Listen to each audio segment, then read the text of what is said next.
Welcome. We're live with our first weekly recap. Who's excited? Oh, yeah. Finally got to watch some football this weekend. Yeah, I know. It was a great week one, don't you think? I mean, I really enjoyed it. I mean, we got everything we could have ever asked for. We got missed field goals, a tie. We got all the different fun I know. bingo board things that you want. So I was happy. Yeah. What was like your one biggest thing that you like took away from it? Like if you had to just pick one. I mean, it's hard not to go with, everyone saw the Thursday night game. It's, Cooper Kupp's not going to regress. He's just chugging Oh my along. God. He's going to be the wide receiver one still. It's like, yeah, those things all can be true, but Justin Jefferson has transcended that, it looks like. And it was just so awesome seeing him. And obviously we'll get to him and get more in depth about that game and, a little bit more about what he did, but he just looked so great. And, obviously they as a team looked pretty good and the other side of the ball did not. So Happy Monday. Looking forward to hearing everyone's thoughts on week one. Yeah, no, it's going to be exciting. I'm excited for that. Absolutely. Happy Monday. Yeah, no, it's going to be great. Do we like the theme? This little theme. Maddie Big Chest made this. So I think it looks pretty good. I have Fun a little 3-person background one for when Ryan eventually shows up. But yeah, I think it's a nice little fun background. Yeah. Let's see. So let's go to the show sheet. So yeah, as always, if you're here, like the video, leave a comment, subscribe, and hit the notifications bell. Those things always help me out. If you're watching it after, leave a comment, down below. I also have a new thumbnail for this, which I made. So hopefully y'all like it. But you can kind of see I designed that myself. Also from Maddie Big Chest helped me with the template. But I put in the image and chose that for this one. AJ Brown, as we see. Thank you. I appreciate that. I had a great time doing it. I do think that was the best stuff I've had in a long time. I think that I really like doing start sit. That show is going to continue throughout the season. Yeah, I think usually I kind of suck going solo. But oddly enough, that was probably my best show in a long time. So I don't know. Sometimes I do think the back and forth actually doesn't help with me in terms of content. And with start sit, I feel like I don't need it. I feel like with start sit, I'm better off with just me. And just giving my ranks, and you can get a lot out there that way. I feel like the dialogue for start sit actually takes away from the show. Unlike a recap or a Dynasty show, I feel like the dialogue is important because you need different perspectives. For a start sit show, I actually feel like it's better to just go and do it. And some of the best ones I've watched in the past are solo. I mean, Mike Wright has been doing solo fantasy footballers forever, and I always think it's great. I always think it's great because you just get the info, and when someone else from them comes on, does it solo, it's the same thing. I do think start sit better solo, whereas Dynasty and recap football discussion I think is better as a discussion. This is just my opinion. Oh, thank you. No, I'm not putting myself down. I just think it's better. I think it's better. Their start sit again. I think it's better solo. These shows I think are better as a discussion. But I did think that was some of my best stuff. So I'll try to bring some of that energy over, even if it's a different format over here. But yeah, I had a lot more energy on that show. Maybe it's because start sit's probably my biggest passion. I mean, it's probably the thing I enjoy the most. Probably enjoy it more than I do the other stuff. So, it comes out when you enjoy something. And I do always enjoy the in-season content. I love football. I like Dynasty throughout the rest of the season, but I don't have the same passion about that as I do the weekly stuff in season. All right. I'm so hyped about Justin Jefferson. I'm so glad I joined so many Dynasty leagues last year. Yeah, it is going to be almost impossible. That's true. Are you worried about Kamara? Oh, Ryan's here. All right, now I gotta go. Don't worry. Oh, this is not looking how it's supposed to. Because it's the text is raised. You have to How do do I it. fix? Oh, yeah, How do I fix that? I got it. All right. Can you fix that? Yeah. Okay. What do I need to? Oh, whatever. Let me. When you fix that, I will go to the next thing on the sheet, which is the monetization stuff. So as you know, there are super chats, there are super stickers, there are channel memberships. The channel membership is try now. Try now. No. No, you got the other layout. This one? Yeah. The comment should work now. I think. Let's try that. Let's try to pull up a comment. All right, we're good. There we go. All right. There we go. Now, Matty Big Chest did such a good job of making these. I wanted to make sure we could use it. He's really been great. He's been working with me on the thumbnails too. He's a superstar. You follow him on Twitter. He really, knows what he's doing. He did the newsroom stuff too. Yeah, no, he's a monster. Incredible, yeah. Am I worried about Kamara? Not really, but I was worried about Kamara before we started. So I'm not more worried about Kamara. Usage was strange though. Wow, Taysom Hill gonna be a thorn in our sides, isn't he? We'll see. Did you see my Mark Ingram tweet?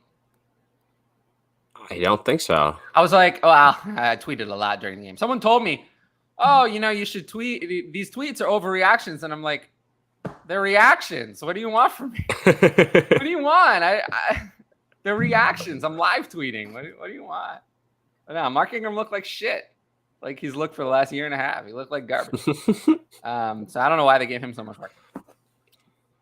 I only think of these two. I think only Mitchell is going to miss extended time. And the Steelers offense running, not good. Not good. Not good at all. I don't think we can limit it to running. It's the Steelers offense. Yeah. Well, it wasn't that bad. I mean, Deontay looked good. Well, Deontay looked good, but they were last in converting on new first downs. So not so good. New series of downs. They're 52% last. Pretty bad.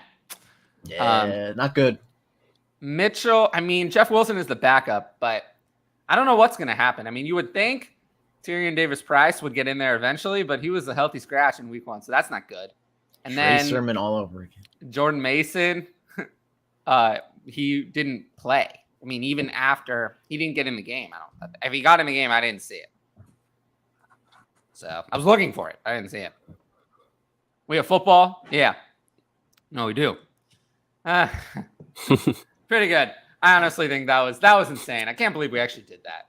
That was refreshing. It's refreshing to do it now. Refreshing, yeah. I don't know what we were thinking, really. Honestly. Don't ask me. Saquon RB1. Yeah, we'll talk about that. Oh yeah. What do you think about Robinson getting more touches than Etienne? He sure looked good. Yeah, well, it's interesting. Deontay got his targets. Yeah, well, I think everyone thought he would get the targets. All right. What else do I have to do? So we talked about the monetization. That's out there. My Patreon.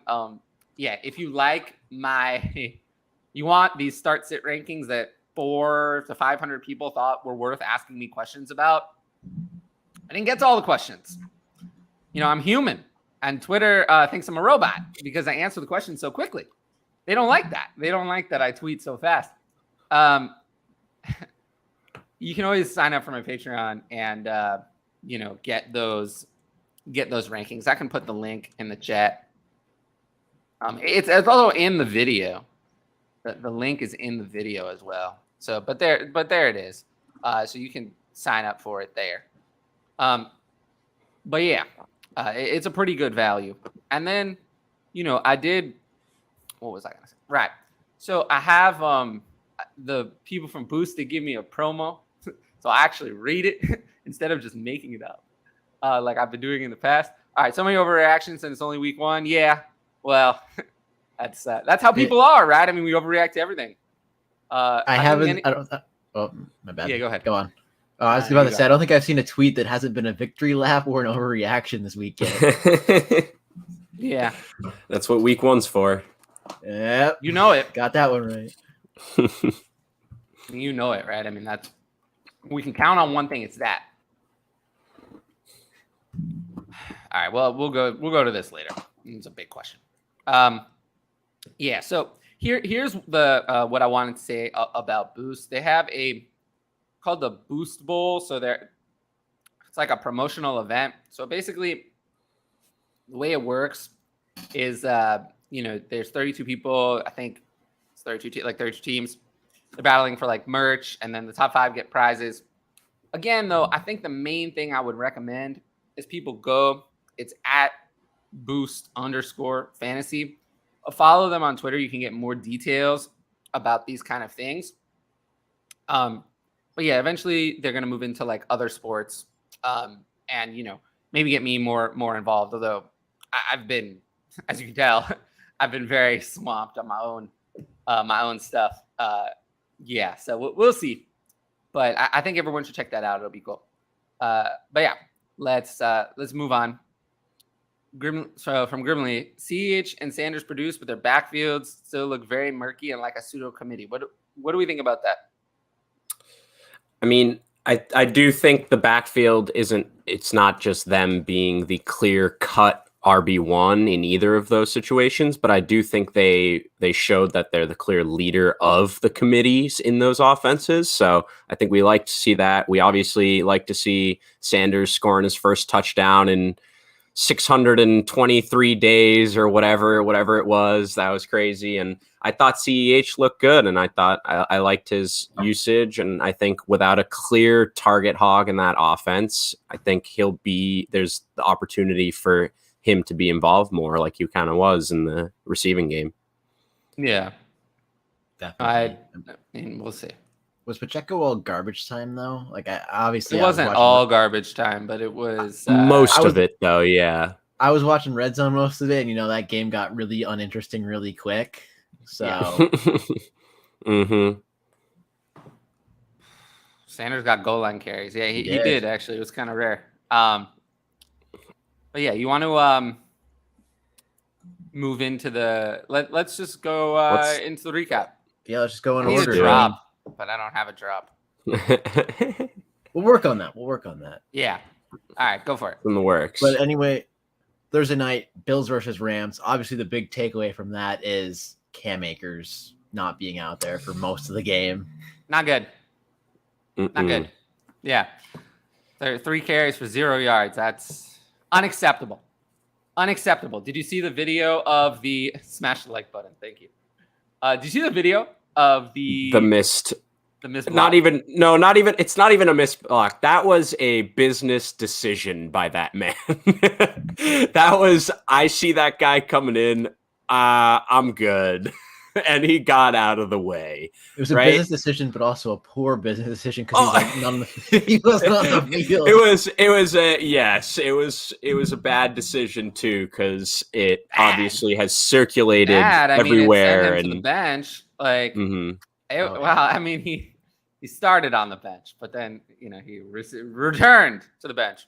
Yeah, I mean, I think it was funny. I think McVay said after the game he has to really maximize his touches, his opportunities, and it's just like if he's getting 3 to 5 carries a game, like we don't care.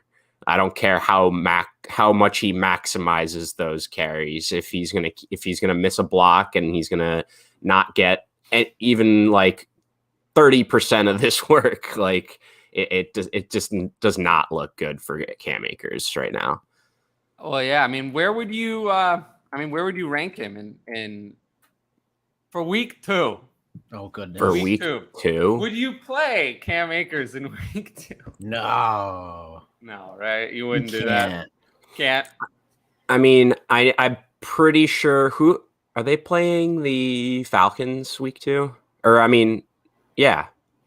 Are they playing the Falcons week 2? I think so. Right? I mean, yeah, I wouldn't start him or rank him anywhere near my top like 36 at all. But I mean, it's tough because obviously he's already returned from his injury, but he still looks like he did kind of at the end of last year when he didn't really look good. And so he's had all this time since then. and we were hoping, okay, he's back, and McVay does like to kind of use one guy if he can. Not anymore. I mean, I'd say he still does, and it's Henderson. It's just not. It's a bad sign right now.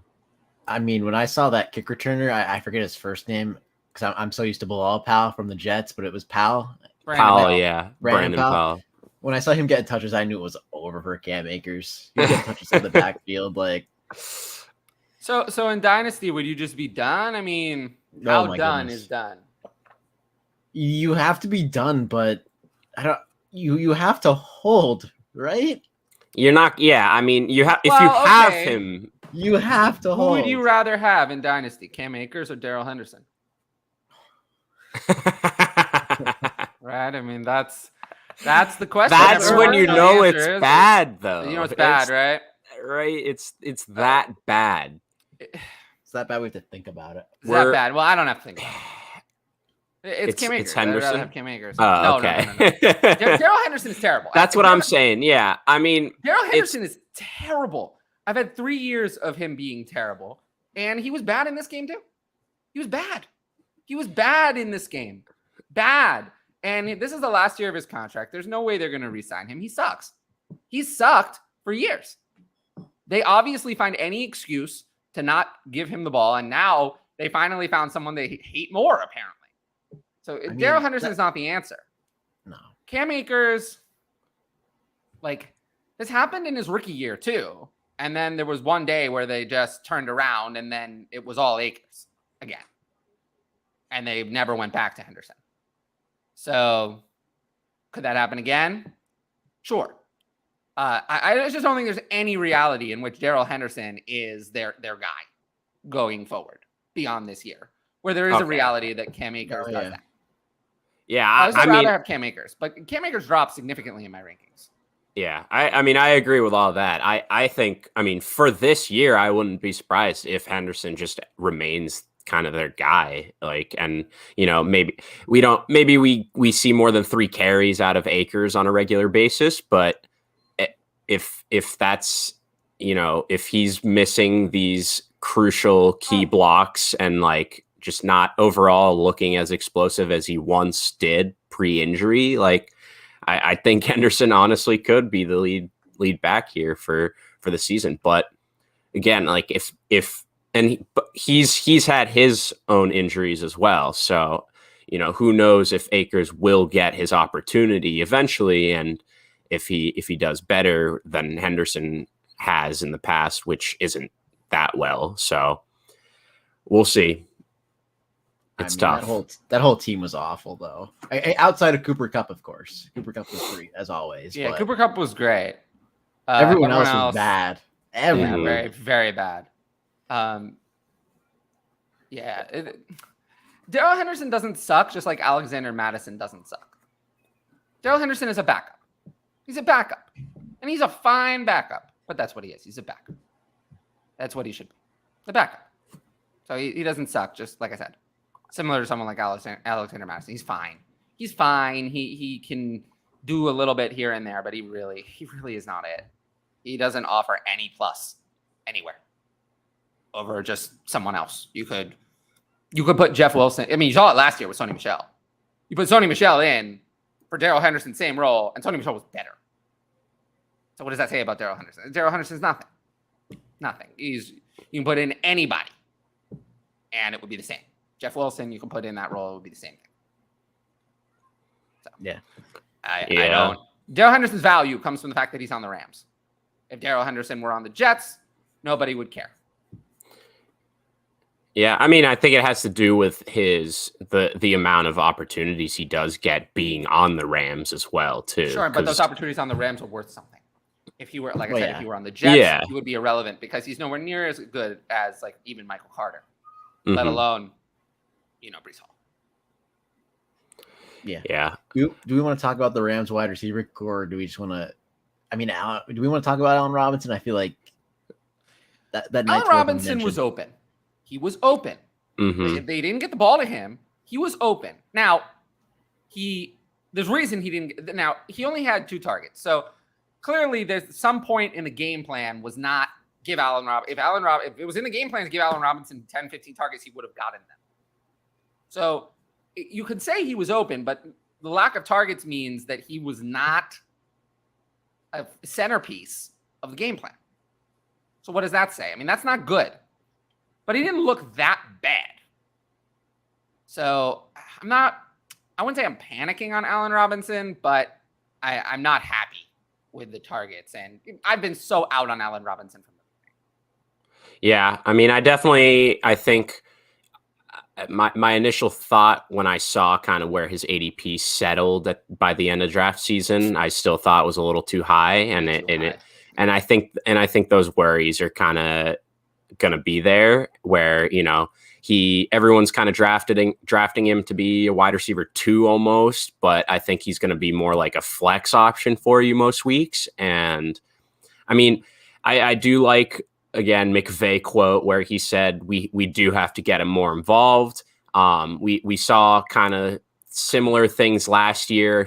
I think obviously a lot of people have drawn to it where Robert Woods started slow and then, all of a sudden he exploded for a game. He had a couple good weeks and then all of a sudden he got hurt and he was out. But so I again, like you said, like I'm not panicking if you have him but I'm a little bit concerned. Maybe he's not that stud wide receiver 2 or 3 that you were hoping for like on a regular basis, but I think he's going to do better than this most weeks. That's for sure. I love when coaches say we needed to get him more involved, as if who controls who gets more involved? Who controls that? Matt LaFleur, same thing. Well, we didn't come out prepared. We looked unprepared to play the game. Who is responsible for making you prepared?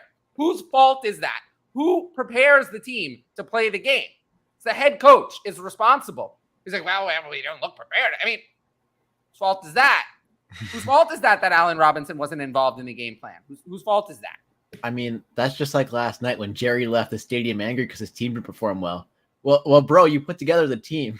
Well, yeah. It's kind of on you, dude. Yeah. Ooh. But, get to that one. Cooks or Darnell Mooney? On the Bills side. I'll take Mooney still, even though that was a lackluster week 1. Lackluster, but I'll take Mooney. Can you believe the Bears won and Cole Kmet didn't catch? No, I can't believe the Bears won because they played horribly. I mean, the Bears. Yeah. The Bears. There's no good takeaways from the Bears offense. Their defense was good. There's no good takeaways from the Bears offense. They look like crap. The only reason no one's talking about it is because the 49ers look twice as bad.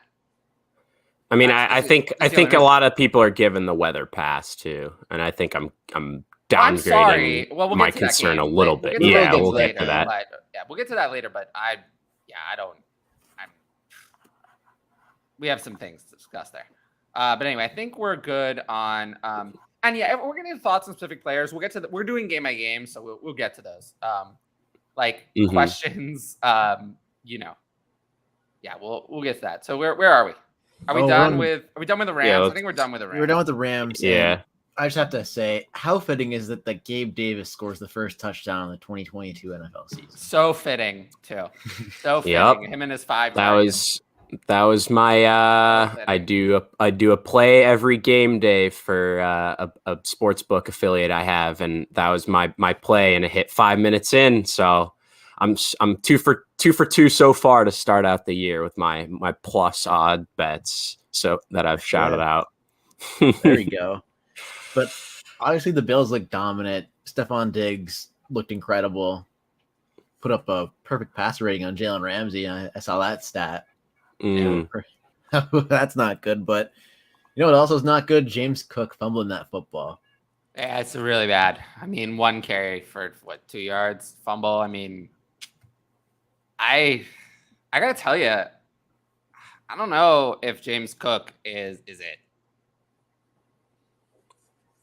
I wasn't impressed.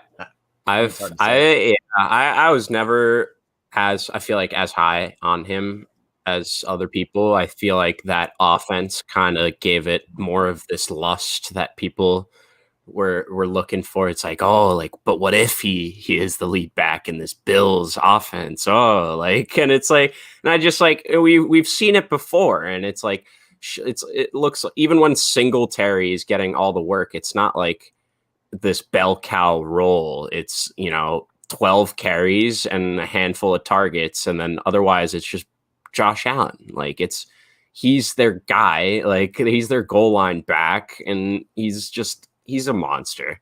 I love watching him play. I've talked about this on Twitter. I'm gonna say no, but I it's possible, but I would lean no. It's my first thought. I don't know what this means, but it's funny. But yeah, Buffalo demands running backs pass block. You didn't see that? No. Some illegal player use of towel. Is this the towel situation? They literally dried the field. No, and that's an unsportsmanlike conduct, and he actually got it. That is really funny. That's really funny. Yeah, James Cook is droppable in redraft. Mm-hmm. Gabe Davis or Rashad Bateman. That's tough. In Dynasty, I'll still take Rashad Bateman, but in Dynasty, in redraft, Gabe. Yeah, in redraft, I think I'll go with Gabe Davis for now. Gabe is really, really close. It is close. It is close. I mean, what do you guys make of, like, obviously he didn't actually dominate targets or anything. He scored kind of on, like, almost it looked like they lost him. Yeah, a broken play. And so he ended up with like a 16% target share. As we know, Dawson Knox also was very uninvolved. And so, like, what do you guys think of, like, just that? Obviously, Stephon Diggs had a dominant game, and McKenzie was not honestly that involved either. He caught the touchdown, but he was, 2 for 19? So, like, what do you guys think of just all those weapons? Like, can Gabe Davis actually be, like, a wide receiver 2, like, steadily, consistently? Redraft, obviously. That's yeah. But I don't think Rashad Bateman can either. Because Rashad Bateman, yeah, we'll get to him. Yeah. So I mean, he saved himself very late. I do like Rashad Bateman long term, but so frustrating because he is good, but it doesn't matter.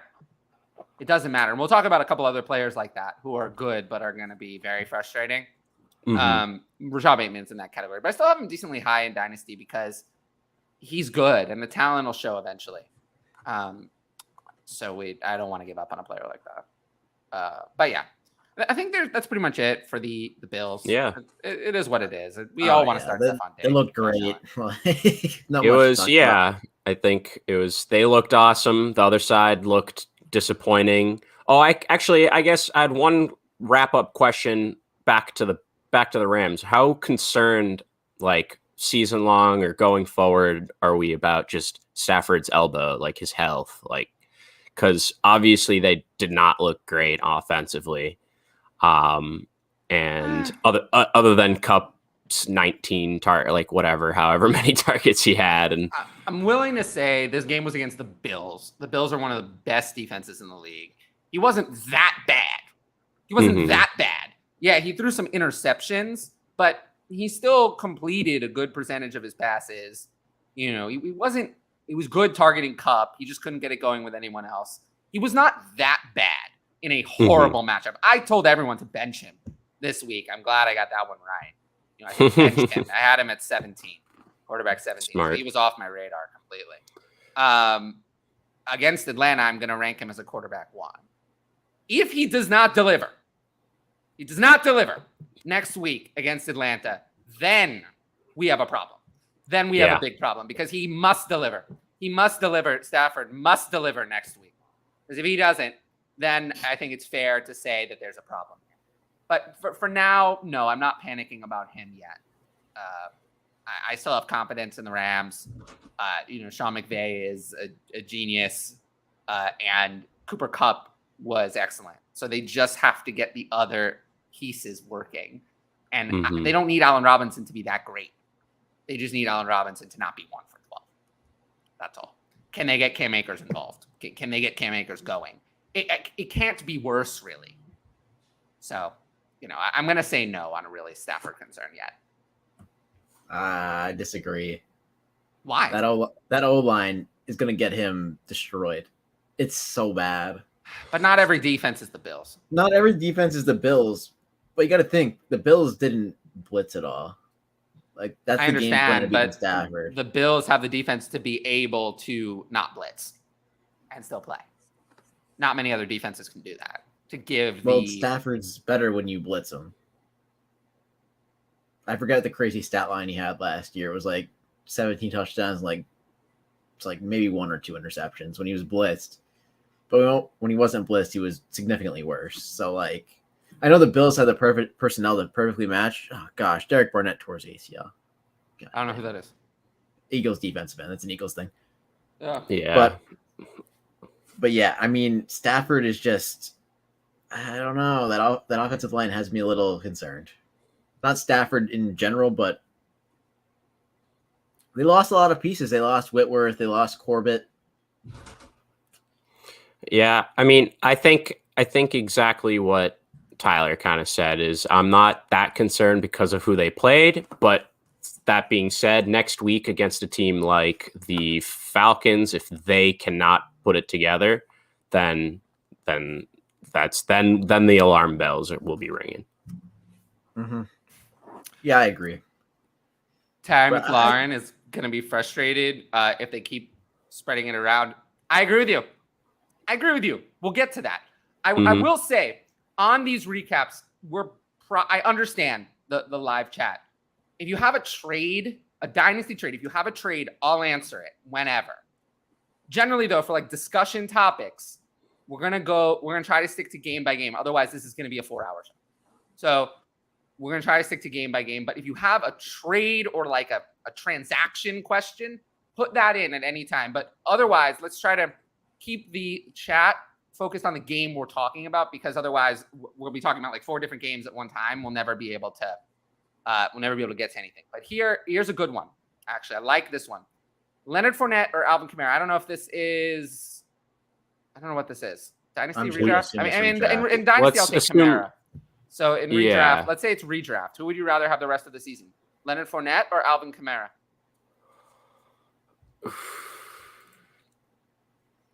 I mean, honestly, I think I want Leonard Fournette. Really? It's the better offense. It's the more defined role. Like we were concerned, who might potentially come in and steal some downs. Obviously, Rachaad White saw some game time, but I think that he got most of his work after kind of Lenny limped over. It didn't look too serious, but he filled in when he got kind of banged up at one point. So I don't know. I just trust that offense, that quarterback, that role, and the opportunities for him more than what we kind of saw out of Kamara. I'd still rather take my chances on Kamara. That's fair. I think that will be the more consensus pick, I feel like. But I don't know. Maybe it's, again, like a week 1 reaction, but I was a little bit concerned what we saw with Kamara and the Saints, and then I really liked the role that Leonard Fournette had on his offense. Still take my chances with Kamara. I get it. But I am worried about Fournette eventually losing work to Rachaad White. Whereas Kamara is not losing work to Ingram. I think they're going to, like what we saw in week 1. Let's look at week 1. I think we're going to see less Mark Ingram than that as the season progresses. What we saw in week 1, Tampa Bay, I think we're going to see more Rachaad White than that as the season progresses. So I will take Kamara for that reason. That's my take on that. The number of teams I don't think matters for this question. Yeah. Curious about the Rams. Oh, being worried about it? Yes, we do read the chat. I try to read the chat. I just, we gotta get through every game. So we have 14. We have a long way to go. Don't worry. The chat we will be here for many hours. Do not fear. Yeah, do not fear, people. Many more hours. So we're good. Yeah, no, this show's probably going to be like 3 hours. So we're good. Every week too. All right, Dalvin Cook in a mid-late 23 first for Barkley. I will take Cook in the first. Seems steep. Yeah, easily. I still would rather have Dalvin Cook than Saquon Barkley. Dalvin Cook looked great. Saquon Barkley also looked great, but it was 1 game, and I still trust Dalvin Cook more, based on even with the age. based on the tracker. They are very close though now. I would have them very close in Dynasty. I think I have them. Yeah, I have them back to back with Cook one spot ahead. But yeah. We're going to talk about Aaron Rodgers when we get to that game. Don't worry. We Trevor Lawrence. I haven't done start sit, but it's Trevor Lawrence didn't look great either. Nah. All right, let's move on. What's next? Yeah, let's speed things up a little bit so we're not here when the game kicks off at 8:00 tonight. Oh no, we will be if we go at this pace. Yeah, we gotta go fast. we will. All right, 49ers. They played in a monsoon against the Bears. I guess we could just go through the bullet points real quick. I'm messing up. Lance looked not so good. Elijah Mitchell's going to be out for a decent period of time. And actually, I just got a sleeper thing about that. He said he's going to be out for a few weeks. He'll miss some time, but it's not season ending. That's what it looks like. It doesn't look like it's going to be season. It's just given the discussion that I'm reading here, it doesn't look. I mean, it says Elijah Mitchell is looking at a few weeks or more. I mean, yeah. So I think it's safe to say that he's not playing in week 2, not 3. I think best case, just given this, is he misses 3 weeks and he comes back in week 5. I think more likely is it's 7 or 8 that he returns. So this is not good. In Dynasty, how far would you move him down? Elijah Mitchell or Rachaad White? I'm biased. You know I like Rachaad White. I'd take Rachaad White. What about James Cook? Would you rather wait for Elijah Mitchell to come back in Dynasty or take your chances on James Cook breaking out? I feel like you get more on top of Elijah Mitchell, even with the injury. I agree. The next would be Ramondre Stevenson. Would you rather take your chances on his bad usage or stick with Elijah Mitchell? I'll take my chances. With Stevenson? Yeah. Okay. What about James Robinson? Man looked good yesterday. Give me James. Elijah Mitchell's going way down. Oh, yeah. And then we get to like Tony Pollard. What about that? He's not good. No. Yeah, so we're going to get to Dallas. Oh, my I think goodness. that's the answer. I think I'd rather have James Robinson over Elijah Mitchell in Dynasty at this point. Because James Robinson has an opportunity to gain value now. Elijah Mitchell's going to miss who knows how much time, and then is going to come back and may or may not be the starter at that point. So we don't know how they feel about him versus we know how they felt, but we don't know what they think about Tyrion Davis-Price and Jordan Mason at this point. You know, those two, they have an opportunity now to take the job. If they play well, is Mitchell just going to be handed the job back? We don't know. We don't know that. So let's see what happens. But yeah, I'm going to move Mitchell way down in Dynasty. He's just, too scary. I do think in redraft, Jeff Wilson is going to get the first opportunity in every crack to be that lead guy. Oh, I agree.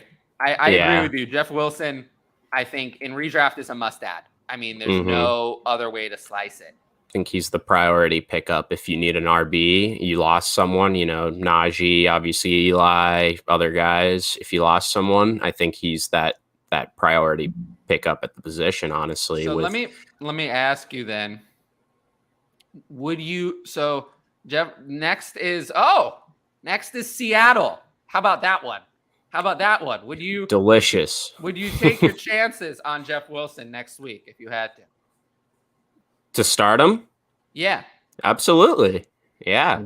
I mean, I think I heard from somewhere else, I forget, but last year in like the games where Wilson was healthy and Eli was out, I think he's receiving, 15 plus touches almost every time regularly. He's that backup guy that, sometimes get outplayed by a younger, more spry, athletic guy, but obviously the team likes him and he's been around for a while and he's just that guy that steps in and just fills in as that RB1 whenever they need it. So, I mean, yeah. I like him to do well this upcoming week, if he's just that first guy.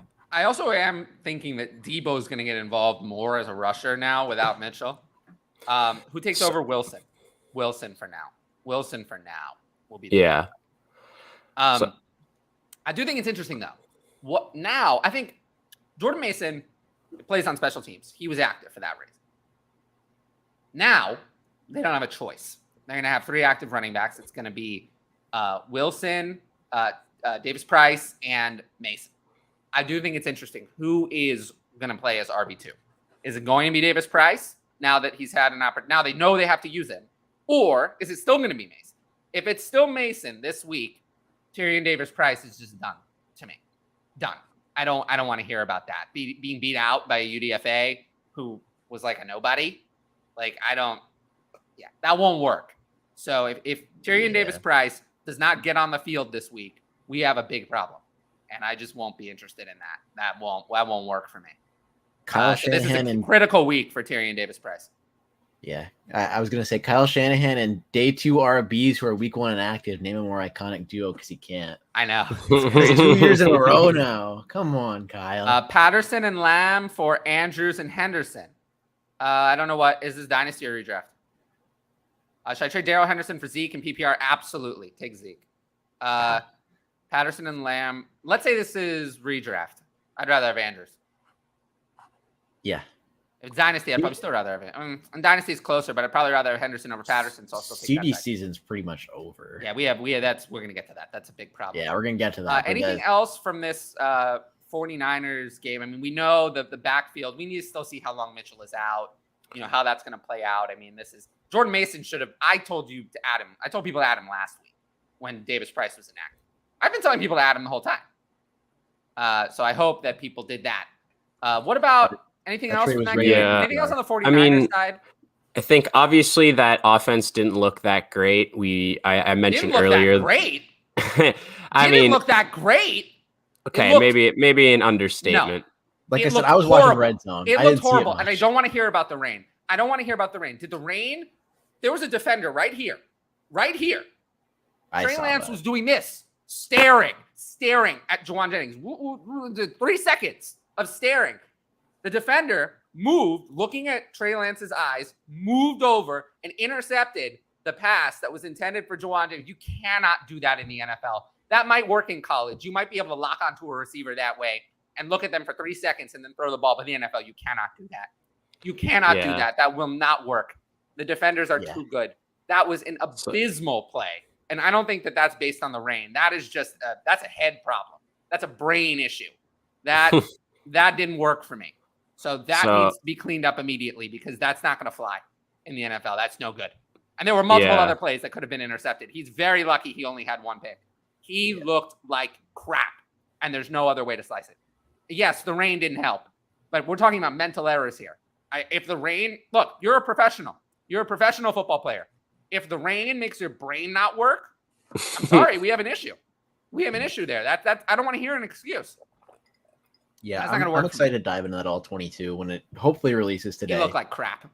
So I really want to watch it for myself.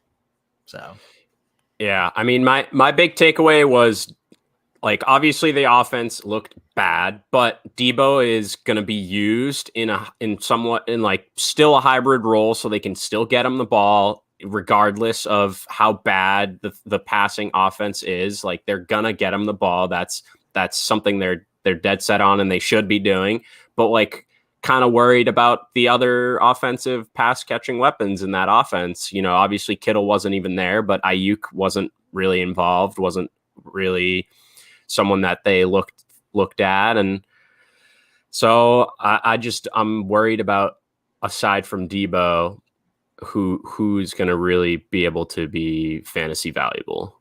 I think the 49ers have a lot more leverage now on trading Jimmy. I think it's going to cost a lot. Just a bit. Would you trade McBride, who was a healthy scratch? That's another problem. We'll get to that later. For Mitchell, no premium. I would. I'd take Mitchell. I don't want McBride. I mean, I don't mind McBride, but I'd rather have Mitchell. Take my chances on him coming back. We'll get to a panic on Irv Smith. Oh, yeah. Goose egg. I don't like that. We'll get to that. But yes is the short answer, but not as much as other things. There are other bigger problems.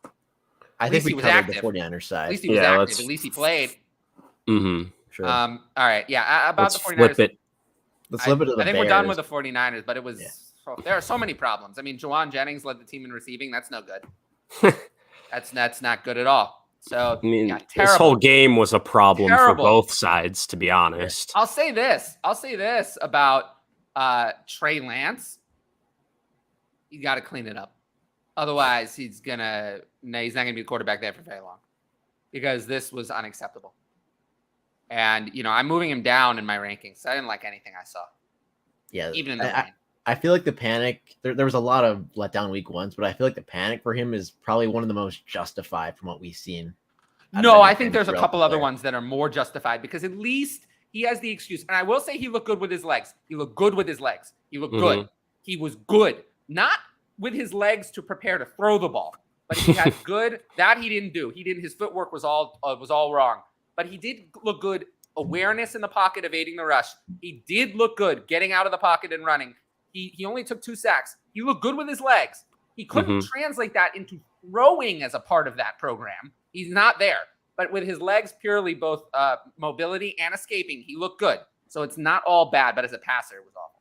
So it's not the end. It's not a disaster. And for fantasy, it's promising that he had 13 carries. So Yeah. I'm not completely all out on Trey Lance. But I moved him down. Yeah. Yeah, I think that's justified. I had him ahead of Russell Wilson before this week, and he's not anymore. Behind now. Behind Jalen Hurts as well in Dynasty for me. All right. Yeah. I think we got to put the Bears. Yeah, let's go to the Bears. Yeah. Where was Darnell Mooney? Where was Cole Kmet? Well, Cole Kmet was on the field for 83% of snaps and Darnell Mooney for 90% of them. They were the top 2 in terms of snap percentages. Didn't feel like it, but they were there.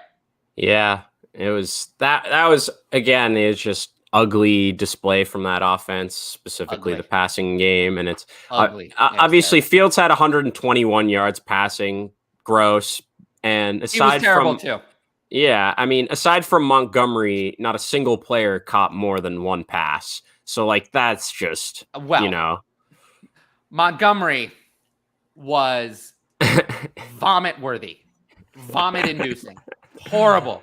17 of 26. The offense moved better with Khalil Herbert. Montgomery looked, I think Montgomery is going to see the bench next week, because the second they went to Khalil Herbert as the primary runner, the offense started moving.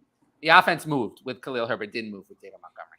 17 of 26. I don't care how badly it was raining. I don't want to hear that as an excuse. 1.5 a carry. He did nothing. Nothing at all. Nothing. This was an embarrassing performance from David Montgomery. He was one of the worst running backs of the week. One of the worst. He did nothing. And I think he needs to go to the bench. The bench, because he was so bad. I don't want any part of him. He's finished to me. In Dynasty, redraft, whatever, he's finished. He's someone I don't want any part of. I'd rather have Antonio Gibson at this point. Even with absolutely. I'd rather have Clyde Edwards-Helaire. I don't want David Montgomery. I think David Montgomery's time as Chicago's starter has 1 or 2 weeks remaining at most. I really think it's over. I really do. Yeah. I don't feel like we need to spend much time on the Bears. Yeah. No, David Montgomery being finished is it. I don't think there's anything to discuss. I think we all agree. We'll see. We'll see usage for Mooney and Kmet next week. Yeah. I think that's they had this. They were out there. But they did not have the targets. But there were only 17 total targets. So it's not necessarily time for a huge panic yet, because the passing pie was so small that I'm not panicking. Let's see what happens when there are more passes to go around. They were out there. So I am not panicking. And especially on Cole Kmet, if people are just ditching him, I would consider buying low, or if he's dropped in redraft, I could consider adding him. The panic is not there for me on the Bears receivers. David Montgomery is finished to me. Yeah. Yeah. Do you want to get in the chat before we talk about something? Yeah. Can you take care of the chat? Yeah. I feel like I'm ranting, and I'm struggling. I forget where. Khalil did crush it as a runner. He was the best player on offense. He moved. The offense moved with him in. It moved. It didn't move with David Montgomery. It didn't move at all. It's the Bear game. Couldn't believe they played it. Did you see the popcorn video? It was such a mess. The field conditions were a disaster. Yeah, it was gross. Where the water was coming over the upper deck, and it was just dumping in this dude's popcorn bin. Oh my god! I'll have to send it in the group chat. It was hilarious. Um, Russell Gage or Khalil Herbert, 12 team, Khalil Herbert. Easy. Khalil Herbert. No Russell Gage PPR easily. Yeah, Russell Gage didn't even play. He Although he's going to get a chance. We got the news that Godwin is going to miss a few weeks. So Russell Gage was dead to me, but now he's back alive. Yeah, but still Khalil Herbert. You want to put No, I know. But back, yeah. Yeah. No, I'm with you. So glad you traded Lance and some seconds for Kyler. Yeah, it's a good deal. But speaking of panic, we got to talk about the Patriots. The Patriots offense looked. So terrible. so Patriots do are next. We have to talk about. Okay, so the good news is. I'm sorry, Cone. I'm sorry. The good news is, well, you don't want to hear what I said when we weren't on the air. The good news is that Mac Jones, not different conversation, but Mac Jones has back spasms, and there's a chance he plays this week. So I'm on the fence. I'm not starting him this week, but I'm on the fence if he plays this week. But I think it's 1 week or 0. So this is not a long-term concern for Mac Jones. So that's good. This back injury. But everything else was just. Yeah. Oh, I mean, Matt Patricia was calling plays. What did you expect? This was an embarrassment. An embarrassment. Yeah, the backfield just usage and split was just again very infuriating. Did you enjoy Ty Montgomery? I said at the middle of the summer, and I picked him up in some of my deeper dynasty leagues and stuff. Like they kept saying they like him on third down situations, just like as their pass catcher. And obviously, recently they came out and they were like, "Oh, like Stevenson and Harris, they can handle all 3 downs for us." And I was like, if Montgomery is healthy, he's gonna be the special. Like they just like guys in specific roles doing their specific jobs. And they're not going to just split. It's infuriating. Let me ask you this. Can you start any player on the Patriots next week? Anyone? Probably next not. week is against the Steelers. That's going to be great. No. Even without TJ Watt against the Steelers. That one is not going to be. That is going to be very bad. If the Dolphins shut them down, I can only imagine what's going to happen next week. Yeah, I mean, it was tough. Obviously, the receiving weapons didn't do much either. The one guy who actually looked good is in the doghouse. Kendrick Bourne? For no reason. Yeah, Kendrick Bourne for no reason is in the doghouse. That was literally my one bullet point that I had on the offense. I said, Kendrick Bourne, he played 2 snaps, he ran 2 routes, and he provided the most explosive play of the game for the team and looked good. But he's currently out there running as their wide receiver 4 or 5, and it's just it's tough. So hopefully that one play at least will earn him a little bit more time and some more opportunities, because I mean on a points per touch or like yards created per touch basis and stuff like that last year, like he was elite in some of these categories, these efficiency metrics and stuff. And so I mean, I wasn't elite in this game. No, not elite in this one. No, there was no one was elite in this one. I think that's about it. We covered. Begged people, begged. Do not draft Hunter Henry. I begged people. It's ridiculous. He's terrible last year. Terrible in every way except for a bunch of touchdowns, which are not coming. They're not coming. And look, now here we are. And we have 3 targets. Jonnu Smith had more of everything. Mm-hmm. Hunter Henry can be dropped in redraft. You don't need to roster him anymore. I mean, honestly, everyone from this team it was a disappointing for specifically tight end. A lot of these guys that you kind of hoped in the back end, the tight end 12 through 24. Still a lot better than the other tight end, the other side of this game. Better than that one. Yeah, but I begged people on him too. Let's just bring it right over there. I think no. We're not the Patriots. We're not done with them. We're not done with criticizing. Oh no, we can't be done. A 4th round pick wasted on Pierre Strong. Wasted, inactive, wasted, completely wasted. When are they going to get him involved? It's going to be another year, seems like.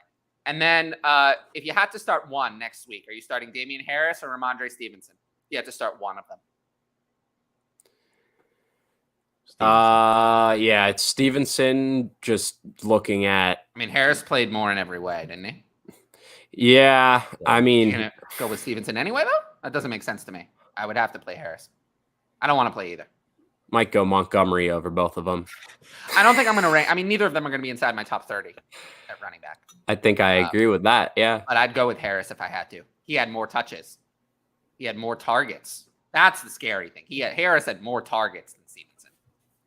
So It was Yeah. 11 to 3 10 to on 2. the But touches. I they expect, didn't. right, but I yeah. expected it to be 0 to 4 or 5.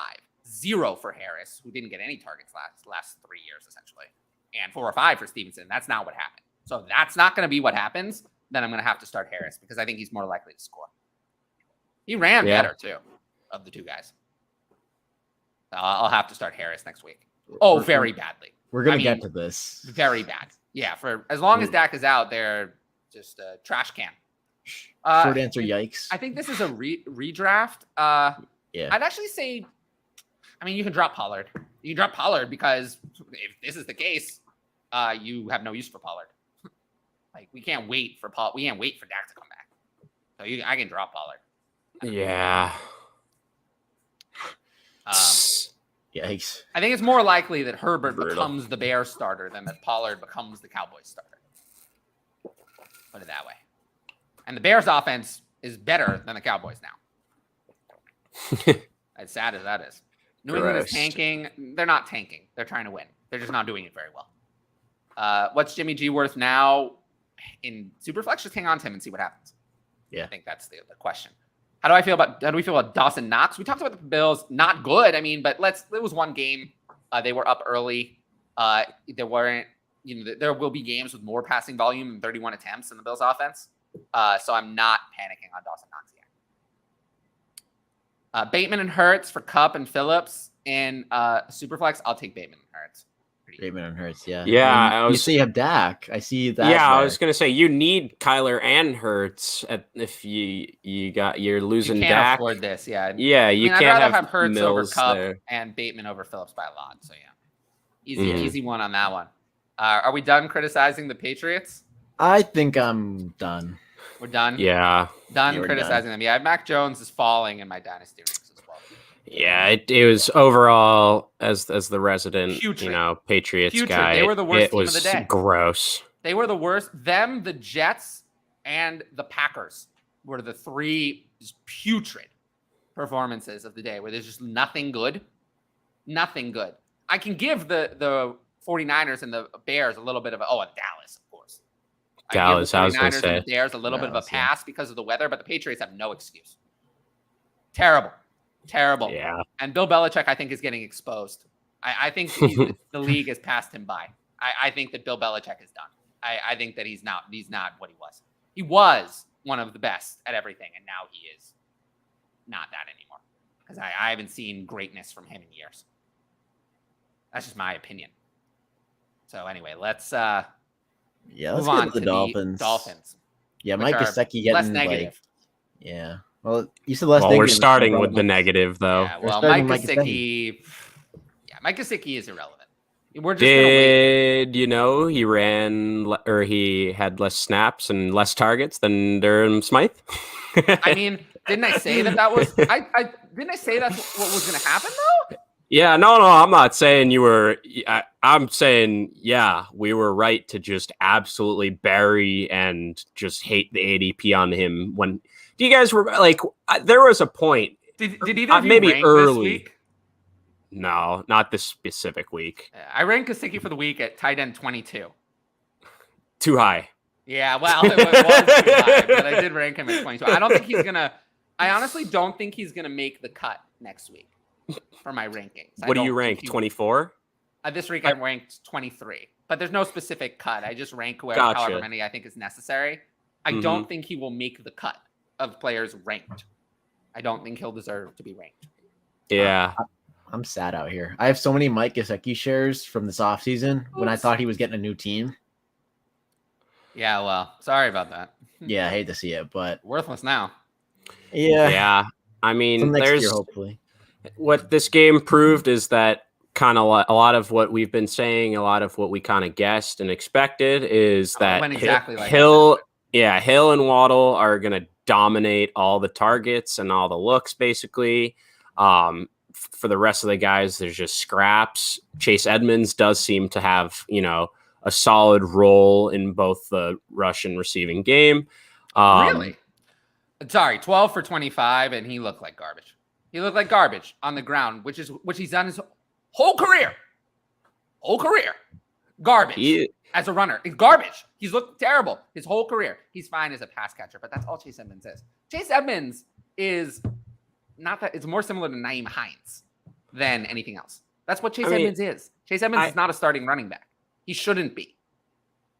I think we can basically expect like 10 to 12 carries and like 5 targets a week. And I think that's a pretty solid borderline flex, or like a flex baseline almost. Like he's going to get you near double digits almost every week, just like by having a bad game. Like this game, he had like 9 points or something, and then he had a bad game. Like he had, what you said, 12 for 25. Like that's bad. He's fine. Yeah. But if he improves a little bit on that, and you have a solid flex, but that's, I think that's just like, I think some people, I definitely got caught in the hype at the end of the offseason where, there was hope where he could maybe come out as an RB2 in fantasy, but I think that's probably not going to be true. It's probably going to be more of a flex guy.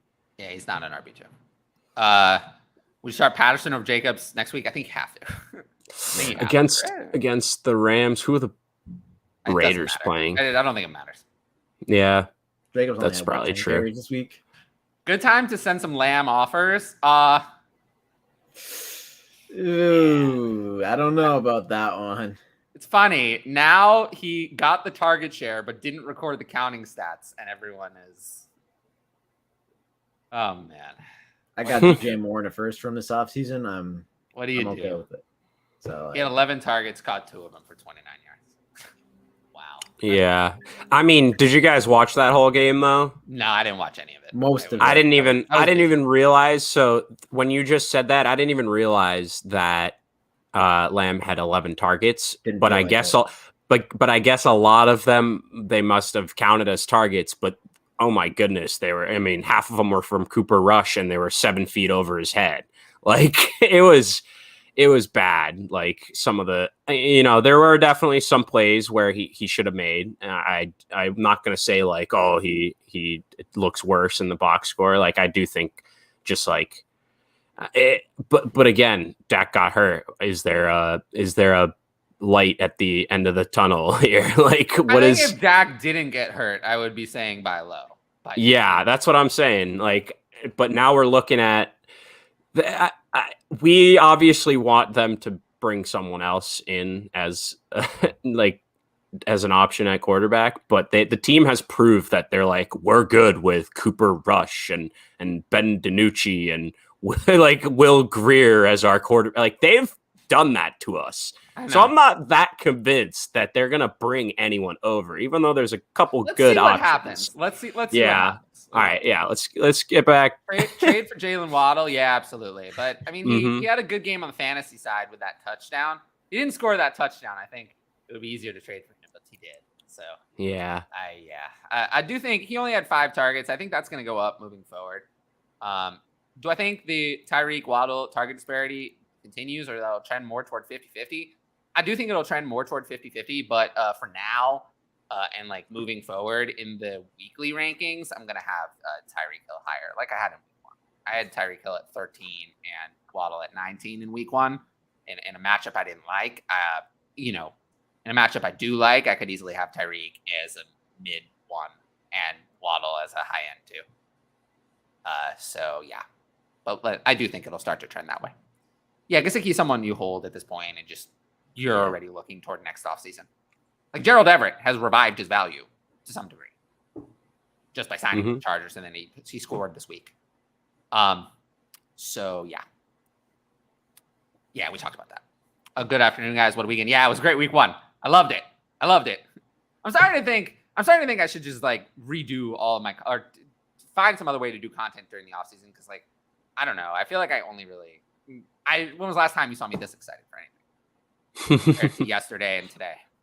I don't know. Maybe the offseason is less my thing than I thought it was. Recovering Ridley Truther, Edmonds a poor man, James White, one decent PPR year and overtalk perennially. Yeah, probably. This is so vague. I mean, for Dynasty, how long would you wait? Yeah, it's dependent, I think, dependent on the player, every right? player. Yeah. Every player is different. All right. There's no answer to that. Yeah, let's move on. Let's move it on. Ooh, this is the Eagles. One of the more exciting games. Your Eagles. Yeah, AJ Brown looked like an absolute beast out there. I'm so excited. I wish he would have scored, but things happen. Yeah. But he still had an insane line of 10 for 155. He was basically the whole receiving game. Yeah, so AJ Brown is Dynasty wide receiver 3. Yeah. Yeah. Pretty clearly, right? There's really no one else. There's no other consideration for a Dynasty wide receiver 3 at this point. Mm-hmm. Cooper Kupp is too old. CeeDee Lamb is lost a lot of value. Jalen Waddle, it looks like it's going to be a while before he really gets into that weekly wide receiver 1 conversation. T. Higgins didn't look all that great and got a concussion.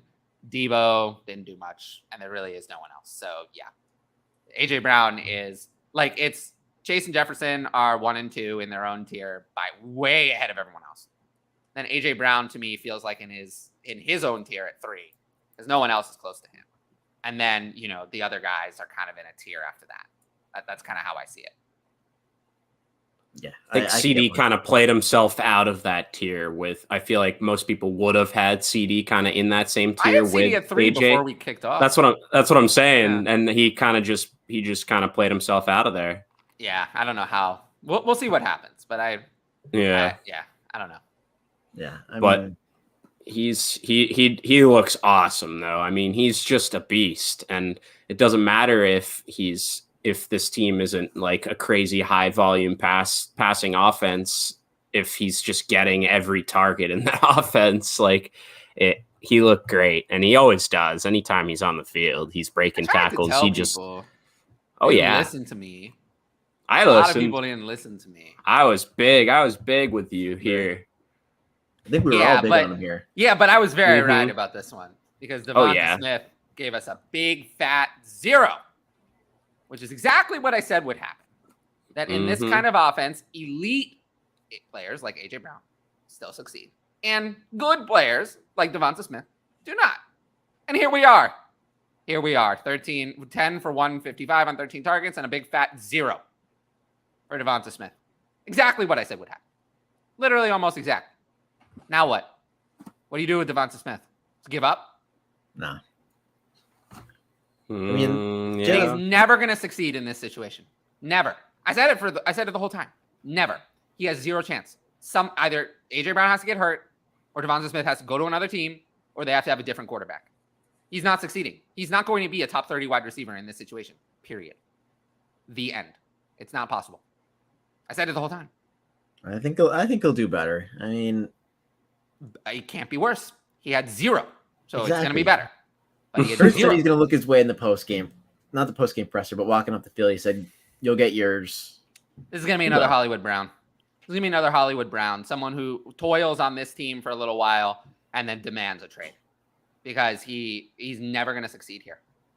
Just can't. AJ Brown's too good. It's like if Julio Jones were on this team. It's like the comp I made for AJ Brown. It's like if Julio Jones were on a team with Jalen Hurts as a quarterback, no one else would be able to succeed. Here we are. That's the situation. Dallas Goedert wasn't great either. 4 targets, same as Devonta Smith. He just caught 3 of them. So he actually did something. But 4 targets not going to cut it. Yeah, I mean, it was very similar to kind of like when you have a team with Devontae Adams on it and Derek Carr throwing the ball, like another wide receiver probably not going to succeed most of the time. That's a little different because they got a lot more passing volume, but I was disappointed in there. Sorry, that was different game, but I think it's kind of, I agree with everything you've been saying. It's like, I just don't think there's anything really left for Devontae Smith. Like, I think, the team is going to keep succeeding. I think playing the way they are, also, like kind of, it's even worse. Jalen Hurts was 10 of 13 for 155 targeting AJ Brown. Targeting everyone else, he was 8 of 19 for 92 yards. Or no, 88 yards. 8 of 19 for 88 versus 10 of 13 for 155. Tells you all you need to know. Jalen Hurts has not improved as a passer at all, actually. Not improved. Not better. AJ Brown is the difference. He just has a better receiver. But Jalen Hurts didn't look good as a passer. No improvement. But he has an elite receiver now. So, of course, he's going to look better throwing to an elite receiver. But he wasn't better. On the ground, though, he was excellent, 17 of 90. So, yeah, I think he's good enough between his work on the ground and his passing that's okay. I mean, I do think Jalen Hurts is going to hold this job because as long as he can still run, he's still a solid quarterback. But he hasn't improved as a passer. If this game doesn't tell me he improves as a passer. This game actually told me he made no improvement. Yeah. No, I mean, I kind of agree. We didn't really see that many signs that tell us, oh, he's definitely improved and there might be a bigger passing pie, or he's a little bit more efficient at least. And it's not bigger. It's the AJ Brown part got added, but everything else stayed the same. Yeah. So only AJ Brown. You just had essentially AJ Brown came in and just deleted everyone else. That's what happened. So yeah, Devonta Smith is going to be a long wait in Dynasty for however long that's going to be. I don't know. Yeah. If it's that long. Dallas Goedert is a tight end, so you're going to be able to start him, but it's not going to be good. He was doing a lot of cardio out there this weekend because he was out there for like more snaps, ran more routes than AJ Brown. Like he was out there all the time. He just did not do anything. He was just not being looked at. Yeah, no, not at all. Did it? I mean, when you have Goddard got hurt too, to be fair. Yeah, 4 targets is not great. AJ Brown does come first in this offense, but yeah, it's kind of like the Allen Robinson thing. Yes, Allen Robinson might have been open, but if the play wasn't called, Jalen Hurts is also. If you want to talk about not good at getting through all your progressions, he's like bottom of the list. So he's not good at that. So if the play is called for AJ Brown, it's going to go to AJ Brown, even if Devonta Smith may have been more open. It's like targets are somewhat controlled by what the team thinks is the better player, and we see who they think the better player is by a lot. It's not a 1A, 1B. It's a 1 and a 3. So yeah. It's 1 and 2 threes. That's what they have, essentially, in Smith and Goddard. Yeah, no, they don't want to pass it more. Jalen Hurts they ran 39 times and passed it 32. I mean, how many teams today in today's NFL run more than they pass? But they don't want to pass it more. Like 2, 3, maybe. If it wasn't working, it's like, what are you doing? But it's like they're winning football games doing this, exactly. Which is they're winning. It's like and it's like if it's winning for them in the actual game, like they're not gonna go away from it. No, I mean this is it's not exactly the same, but I think this is going to be a little bit like the Ravens offense kind of thing. Yeah, but let's switch over to the Lions because there's someone that we need to talk about. DeAndre Swift, fantasy superstar out here. 15 rushes for 144. Only he got goal line carries. If he had goal line carries, they'd be talking him up as the Dynasty RB2 and yeah. It'd be nuts. Jamal Williams vultured him twice. Not once, but twice. I mean, DeAndre Swift is the Dynasty RB2, where I had him ranked the whole offseason. Oh, that's where I have him too, but they'd be talking him up, another tier. Like a tier up. No, I like him a lot though. I'm not concerned really about him. I mean, I think it's just he's clearly the best back and like basically their best offensive weapon. It's a little frustrating, obviously, that they do give Jamal that much work. He's getting 11 carries, obviously the goal line work, that valuable work for fantasy, but Swift still got it done with his work. He rushed really well. He broke away like a 60-yard run in like the first 2 minutes of the game or of their first drive. And so I mean, he's a monster. Hopefully they bring Williams down to 6 to 8 touches a game and bump DeAndre up. Like, I don't think Swift isn't the kind of guy that's ever going to have the 80%, work like bell cow role or anything, but I'm hoping it's not like 55-45, like maybe closer to 65 or something like that. It would be nice if he had more than 3 catches, but beggars can't be choosers. That is true. How about Amon-Ra St. Brown this game? Yeah, he looked great. Stud. Yeah, he looked great. I mean, there's all the talk, obviously, where last year he went on an absolute tear, and it was because Swift was out, it was because Hawkinson was out, they didn't have any weapons, and yes, that all was true. Like, those guys were all out, but a lot of people, the people that really understand, it's like they've been saying, it's targets aren't just given away just because everyone's hurt. Like, they're not just handed away willy-nilly. Like, he earned those targets, and that's becoming evident now this year, where they now have Swift back, they have Hawkinson back, and he's still getting those targets, and the other guys aren't. Like, he earned that role and those targets last year. When they were out, that's when he fully earned it for himself. But like, he's here this year, and he's still the same guy, and he's electric. He's awesome. Yeah, he's moving up the rankings for sure. Oh yeah. Mm-hmm. I thought it was really cool that him and his brother caught a touchdown within like a minute of each other. I did think that was really cool. Yeah, that's love to see that. Oh yeah, you do. Who would have known? I'm decent.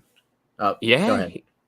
No, I was just saying, who would have known? Of course, of all the people that Justin Fields was going to throw a touchdown to, it was going to be Equanimeous St. Brown. But yeah, no, I agree with that though. Chark, I think, looked good. I think Hawkinson looked fine. I mean, I think this isn't I think Hawkinson on a regular basis will get a few more looks. I do think he's going to be one of the focal points in that offense. But I mean, they signed Chark to a solid contract this year, and 7 we'll targets see. for Hawk is not great.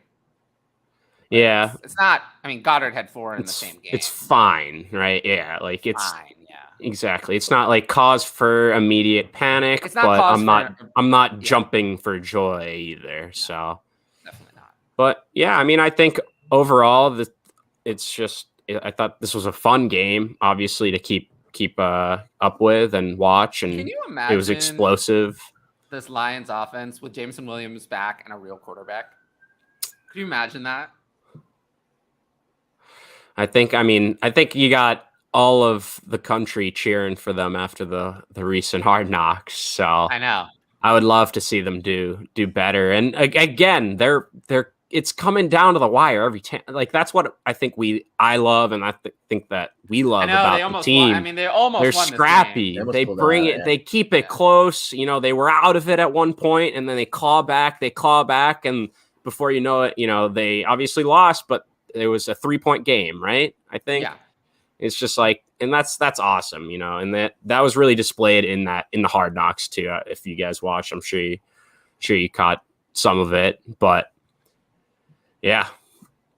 See, the real quarterback question, I think they win too many games this year. Like, the Eagles are a really good football team, and they almost pulled it out. When they play like the Packers, I think the Lions will just roll right through them. Like, I don't think they're going to get a good quarterback. The Packers fans are really going to riot.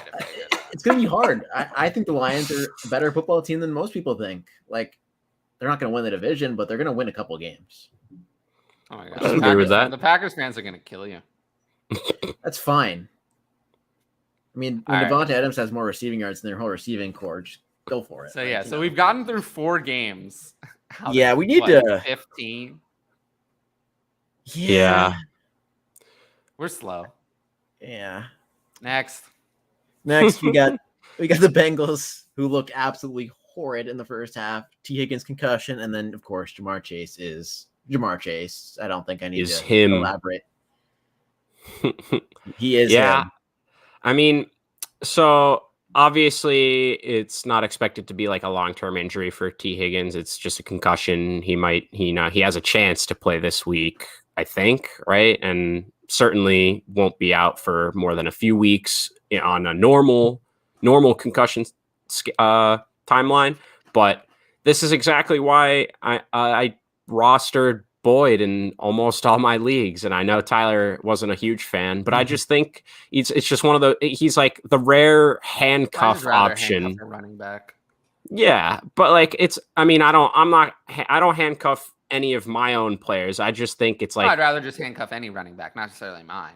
Yeah, but like I just think now Tyler Boyd is what wide receiver 30, 35. Oh, I think if T. Higgins is out for a game, I think Boyd is going to be ranked inside as at least like a wide receiver 3, and some people might be higher. Like I just think that offense, obviously, it looked bad to start, but they turned it around a little bit.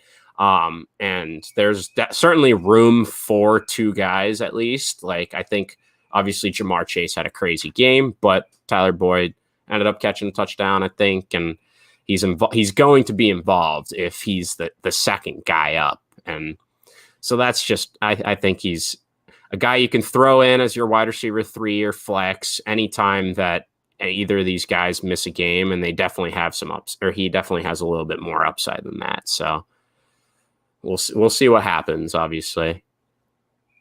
Yeah. I mean, it is easy always to say like, oh, it's great that I did this after the injury happens, right? Yeah. Like, like it's easy to say, oh, great. I mean, you faded CeeDee Lamb, but like, a lot of the time, like it's not, it's what's predictable and what's not kind of thing. But anyway. Yeah, I don't think we need to talk about the Bengals much. Obviously, we knew not really, what Jamar Chase was. Not really. The main thing I think with the Bengals is just to keep an eye on T. Higgins' injury. How long is that? Yeah. I mean, I think one small thing is like I feel like there was a lot of talk about how their line got a lot better, and it didn't really seem that much better from the way Burrow is being pressured a lot. Maybe that's more of a Steelers being better, but so yeah, I mean Mixon had a very heavy workload. I think that was kind of to be expected. He roasted him last year. So I mean that was expected, and so I mean I was a little bit worried if his line can't protect Burrow. Obviously, it's just you want to protect the guy. It's plain and simple, and I really hope they look a little better. Yeah, but me too. But I think they will. I mean, Mixon's fine. The Steelers' defense is tough. Always is. Always has been. And he still had over 30 touches. So I'm fine. Yeah, He'll be good next week. Yeah, I agree. Let's flip it over to the other side. I mean, this is interesting. I mean, I don't think they looked great either. Obviously, we have the Najee ankle injury. I don't know if he's going to miss that much time. I saw it reported he's going to miss a few weeks at first, and then now I'm seeing, he might not even miss a week. Like I feel like some of the reports are a little varying still, so we'll know more about that, I'm sure, soon, sometime this week, by middle of the week, a more definite timeline. But it does seem like Jaylen Warren, he's the guy to scoop if Najee misses any time. He was the only running back that got any snaps or carries once Najee was out. We'll see if Benny Snell or whoever else factors in if Najee does miss time, but it seems like he's their guy if Harris misses any time. So that was interesting. Obviously, he kind of won that backup job over the summer, kind of near the end of it too, because it seemed like Benny Snell was kind of the guy that's been there for a little bit and had that role locked down, and all of a sudden this kid came out and he locked it down. So he's an interesting waiver guy. Though. No, he never has. Never. But he's just the guy that's been there, and I figured, I have him stashed away in a couple dynasties just in case, and then all of a sudden this guy pops up and he's locked and loaded, looks like he's their backup guy. So, desperation pickup. Desperation pickup. But I feel like one of the most interesting things is Chase Claypool's role from this game. He had 6 carries. I did not expect him to play like a hybrid kind of role in the Steelers offense. 4 catches, 6 carries. They're getting him the ball in his hands. I mean, I think it's really smart. I mean, I think teams saw obviously what they did or what, Debo did last year. Patterson kind of almost started it, like just being that hybrid guy where he can do both. And so I think it's awesome. Obviously for his fantasy value, it's like he's not going to be getting 10 targets ever. So if he's only going to get a couple targets, it's like, yeah, let's give him a couple carries, and especially near the goal line, we've seen him get, I think he had two rushing touchdowns or something his rookie year. So, I mean, they trust him to do that even around the goal line. So I'm sure if this kind of hybrid role keeps up, he'll end up with a rushing touchdown or 2. They're going to try it out there. So, yeah. I mean, I think it's good. I wasn't too high on Claypool just going in. I was more so worried about the quarterback situation. Mitch didn't look too great, but he did kind of hyper target his guy, which was good to see as a, Deontay Johnson manager in a few leagues. But I was definitely worried about some of the other options, Chase Claypool, George Pickens, Freiermuth, and really only one of them disappointed to like a large degree. And that was the guy that's had the most hype recently.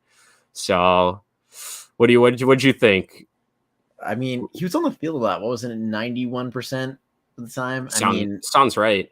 It was up there, but I mean, that offense was just horrid. Like we're talking about the positives. I think we're overhyping it a little bit because that offense was horrid. Yeah. They could not move the ball. I agree. I guess I was just like surprised. I was out on Freiermuth, honestly. I just thought, not like, he's a great player and Big Ben loved him, especially in the red zone, key situations, stuff like that. I just didn't think there was just enough to go around, just too many mouths to feed. It's, you got 3 really good receivers, you got a tight end, you got a running back that, commands a lot of targets as well, basically. And it's just like, I just thought, at least 1 or 2 of these guys is just not gonna. Was the chat nice to you? Justify. Oh, no one said anything. But it's just. No. I'd rather have Hurts. I think we answered that. What can you get for Gibson or Sanders? I don't know. I don't think you can't get a first. I mean, you can probably get a second for Sanders now, and I'd just take it. For Gibson, actually looked a lot better. I don't even know where we are, but I'd take 2 seconds for Gibson. Yeah, we're just finishing up the Steelers kind of that game. Okay. Yeah, no, just like, again, like I do. Sorry about that. I think like it's just hard. The days where I could like go 4 or 5 hours on a show are in the past. So like I'm trying to like more coffee. I'm trying to give you guys what I have. No, I'm excited about this. I wear down. Like I do so many shows. Really came shot out of a cannon. That's why I try to keep the start set show short. Give you guys 45 really good minutes instead of an hour and a half of crap. Yeah, we're an hour and a half in, and we're like 5. No, I'm good. Yeah, I'm good. I'm just saying we're like 5-6 games in. No, I'm good. Don't worry. I'm good. Okay. I mean, do you have any thoughts on the Steelers at all? Well, we wrap it up. I would say, do we talk about Chase Claypool going in the backfield? A little bit. Mm-hmm. Yeah, I think that's interesting. It makes me less interested in the Steelers handcuff because I think that it's going to be similar to 49ers. They're not going to be used as much. Of course, though, Jalen Warren will still be useful, but we don't know if Najee Harris is going to miss week 2. We don't know. I don't know anything about that. They've been very quiet. Mm-hmm. I mean, yeah, I agree. I think it's nice though. Obviously, what I said when you were away is Claypool isn't a guy that we were expecting to get, 8 to 10 targets on a regular basis. So if he's only going to get 5-6 targets or whatever, it's like, why not give him a few goal line or just few rushes where he can pick up some extra points, some yards. And, he's done he's done the goal line rush, it's kind of a little thing like that too. So we'll see. I think it's only good for him to just be able to get the ball in his hands, just be able to create more. Yeah, I mean, Chase Claypool played the most snaps of any weapon, actually. Then Pat Freiermuth and Deontay Johnson was third. But that's because of the backfield snaps. Yeah. And Jaylen Warren is the backup. That was very clear. Mm-hmm. Jaylen Warren is backup. He's the only other running back who played. Yeah.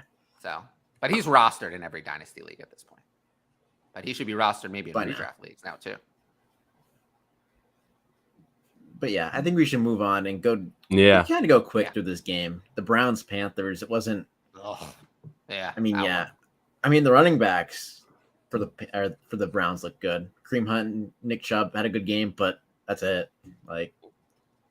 Yeah, I mean, this is exactly why I kind of faded Nick Chubb. It's just he's awesome. He runs so well. He's probably the best pure rusher in the league, but him or Derek, he doesn't.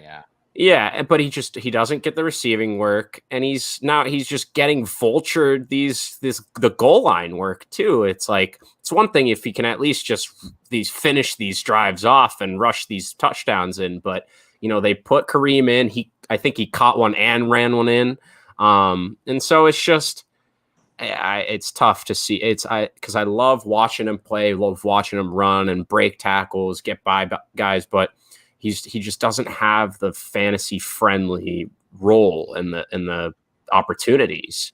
So it's tough. And like you said, that the passing game looked atrocious. Oh, I mean, beyond atrocious. Donovan Peoples-Jones, 11 targets. Like, what are we doing? 34% target share. What are we doing? Honestly, I don't know. Njoku, 1 target. What are we doing? Well, they paid Njoku all the money, so of course they're gonna not use him very well. Yeah, exactly. Right. That's how it works. And then I think obviously Amari Cooper. None of us were too high on him. Maybe an understatement again, but poor debut kind of to start. But I couldn't have been any lower on him. Expected, exactly. It's an expected result.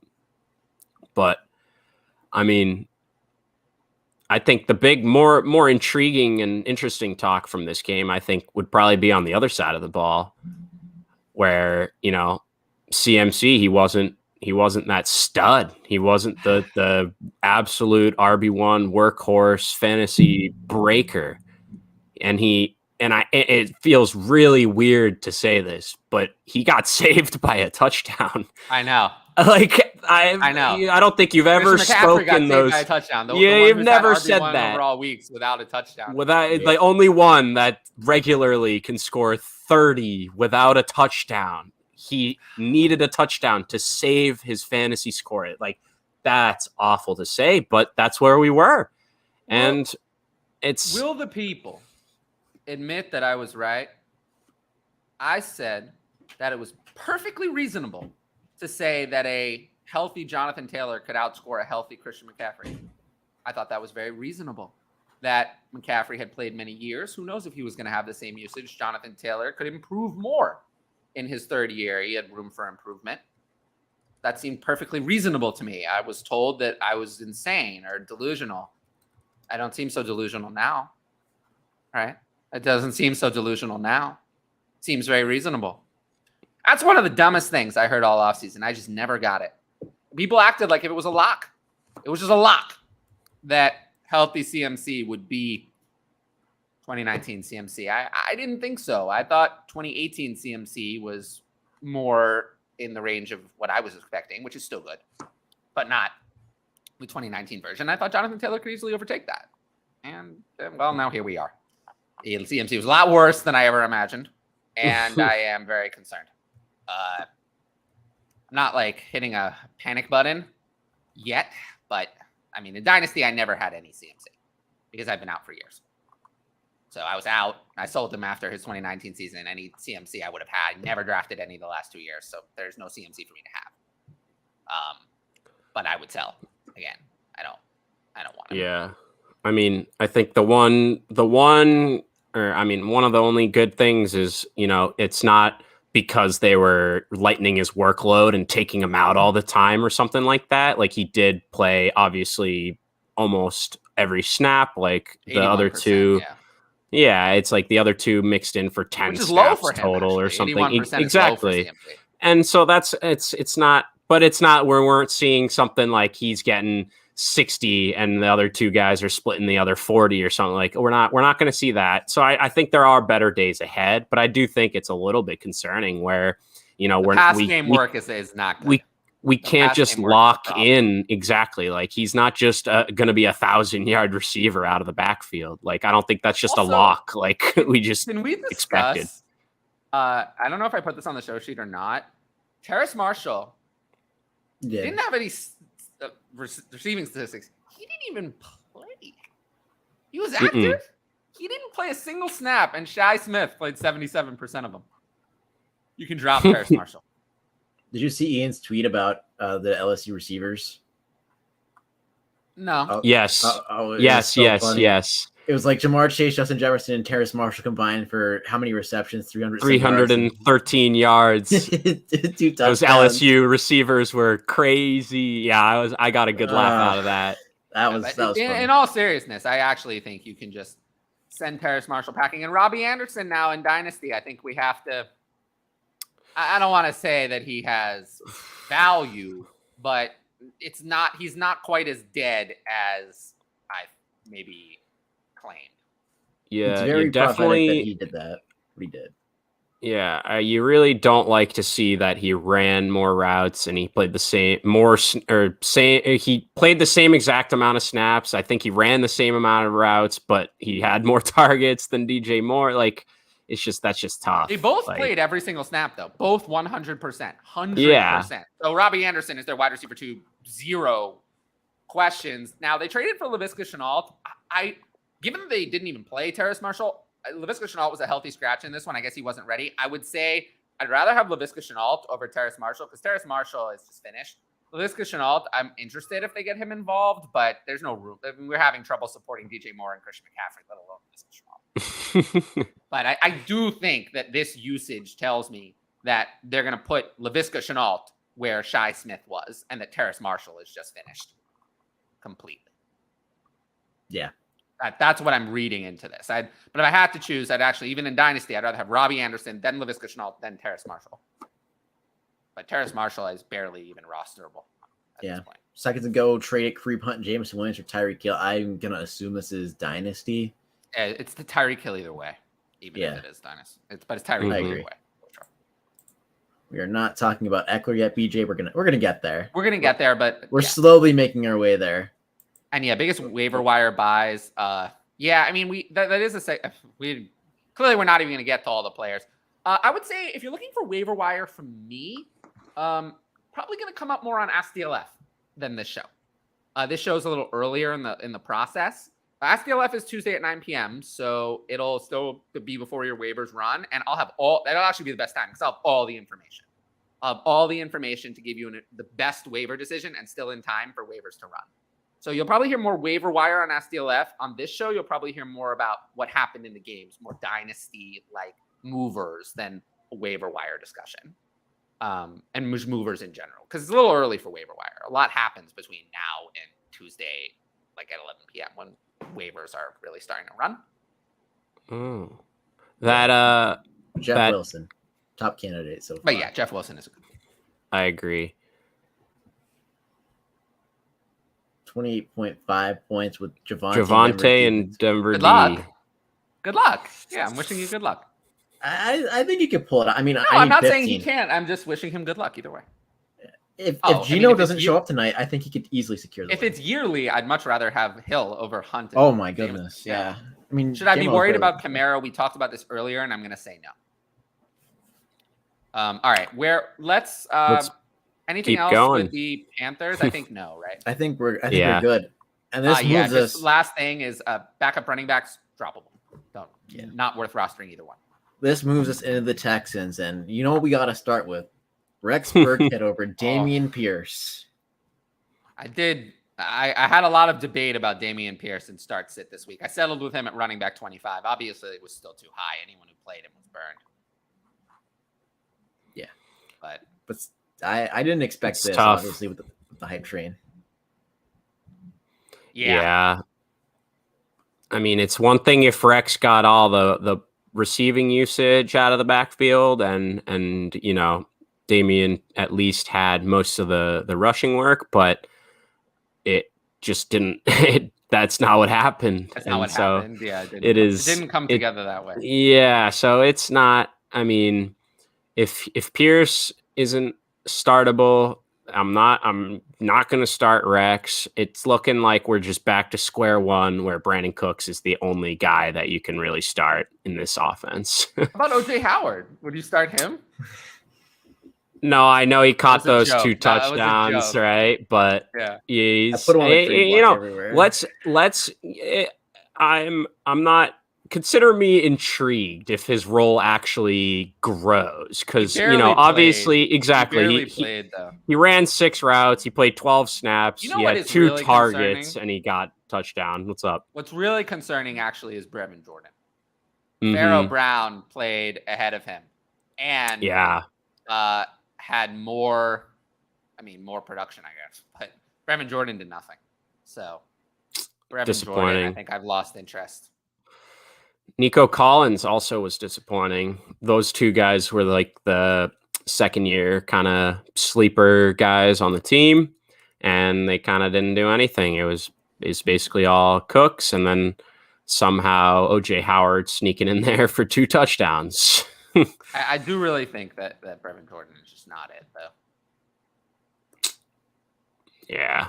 You know who else is not it? Same game? Jelani Woods. Jelani Woods is not the answer. Yeah, I was actually more disappointed in Mo Alley Cox. I mean, Kylan Granson played ahead of him. Yeah, Kylan Granson had 6 targets, and Mo Alley Cox had 1. Like, I thought Mo Alley Cox would be a, you know, potential sleeper guy where Pittman's obviously that number 1 in that offense in the receiving game, but beyond that, it's kind of a question mark. We didn't know who was going to step up, and I thought Mo Alley Cox had every chance, being 9'4", like to step into that offense and be good. And it's Granson with 6 targets, and it's Ashton Doolin with 6 targets, co-leading the way. I would actually add Granson in deep tight end premium leagues. Like, I'd rather have him over like Jeremy Ruckert or whatever. Like, if you have to have somebody, you know, I'd rather have him over some of the other deeper stashes. No, I mean, I'd still rather have Jelani Woods, because I think Jelani Woods is much more like better prospect, much more athletic, there's much more potential. So if Jelani Woods can turn it around, but I think this has made me lose interest, like you said, in Mo Alley Cox. If Mo Alley Cox is not even, he's old and kind of like whatever. If he can't even play ahead of Kylan Granson, I don't think I have any interest in Mo Alley Cox in Dynasty. You can cut him. I mean, the thing with Jelani, it's like, we know tight ends don't just come into the league and tear it up rookie year like we saw last year from Pitts. Like that, it's a process, and you know, it might take him a few years to actually get involved and become a relevant piece in this offense. But I'm not too worried. Plenty of time. Yeah. But yes, exactly. Mo Alley has been in this system, has now finally, this is supposed to be his chance to be the tight end 1. You know, he's been behind Jack Doyle and all these other guys. And so, yep. So I'm out on him. I was really hoping that he would be more involved. It's looking like it's, you know, the Taylor and Pittman show. That's their whole offense. They have nothing. And I think Hines kind of will be usable as like a flex. I think he did play more than I was kind of hoping. Only played 28% of snaps though. Yeah, I mean, I guess that's true. So but I figure he's on someone who's on the field that infrequently. Yeah, he caught all 6 of his targets. Didn't get a lot of rushing work. He only had 3 carries out of 34 from running backs. So you're relying on something risky, because if he was targeted on a lot of the play. I mean, he was on the field for 26 snaps and saw a touch on 9 of them. I don't know if that's going to continue. Yeah. I mean, I think it's just like obviously maybe the usage Also, he almost isn't cost there. them the entire game. I mean, it was a tie, but he fumbled that punt. Yeah, he fumbled. He was the I punt didn't even returner see. on that play. Yeah, He fumbled, and the Texans, if they had recovered, would have had the ball basically on the goal line. wow. Also, Nico Collins, not good. Yeah, Not good, but am I going to give up on him yet? Probably not. no. Another chance. No, it's on that side of the ball, it's JT, it's Pity City, and that's about it. This was kind of a messy game, really. I mean, it's poorly played. I mean, Matt Ryan looked washed. It ended in a tie, so yeah. I mean, Matt Ryan looked washed up. I mean, he looked bad. I mean, I'm just appreciating the man for hyper targeting his wide receiver ones. It's just that's his thing. I'm glad. I'm hoping it sticks true this year, throughout the year. Doesn't matter if it's who it is. Michael Pittman up to Dynasty wide receiver 11. I really liked his use. Yeah, up to 11. Oh yeah. I really liked his usage. I mean, I think that game is a sign. It's just like, it doesn't matter that he doesn't have Julio or Roddy White. It's like, he loves his top guy. He's going to go to him. He's going to build a connection and trust him in these situations. And we saw that, and he paid off. And I know he was definitely a big name for a lot of guys to take a big leap this year, but I'm really hoping that's what we're going to get. And that's kind of what we started with. So it looks good. I do think if someone's only looking at the box score, maybe and you see the 352 yards from Matt Ryan, you might be able to get out. Oh yeah. Because he's not good. I will say there's like numerous times where they'd pan over to this game and it's like a drop pass or, some dumb penalty by the team. Yeah, but we're talking about... It definitely didn't help. Yeah, but he just didn't. No, he yeah. doesn't look I'm not saying he's like, we definitely had some hope where he's, a QB2 or something for Superflex. He doesn't look too great. I think he could still be a QB2, but Ben Roethlisberger lower end than we'd hoped. Yeah, I think he's cooked. Yeah, Matt Ryan is cooked. If he wasn't good in this game, what's going to happen when he plays real defenses? That's true. What's next week? Jacksonville. Okay, maybe he'll be good in that one. Yeah, maybe he'll be good in that one. And then next is Kansas City. Yeah. Oh boy. Yeah, so that one maybe won't be as good. Kansas City played very well. But yeah, this game was putrid. Let's move on. Yeah, let's move on to the Falcons and the Saints. Saints, Falcons. I mean, Cordell Patterson's the guy. Yeah, Cordell Patterson is the man. Stud. I mean, he is their guy, and it's Tyler Algier is done. We're done with the Tyler Algier experiment is over. Although Damian Williams did get hurt. Yeah, I think he'll at least get a little bit of a chance. Like, he'll be active if Damian Williams is going to be hurt for a little bit. Let me give the people something they might need. I actually think you're more likely, this is going to sound insane, you're more likely to get something out of Avery Williams than you are Tyler Algier. Do you know who this year or this week? Anytime. Do you know who Avery Williams is? Do the people know who Avery Williams is? Do you know who Avery Williams is? He's their third string guy. Yeah. Did I know of him before this year? Probably not. He was. They converted him back to running back, which he hasn't played since high school.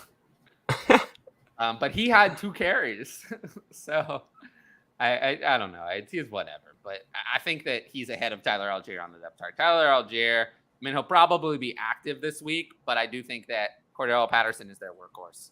Yeah, he had 22 carries.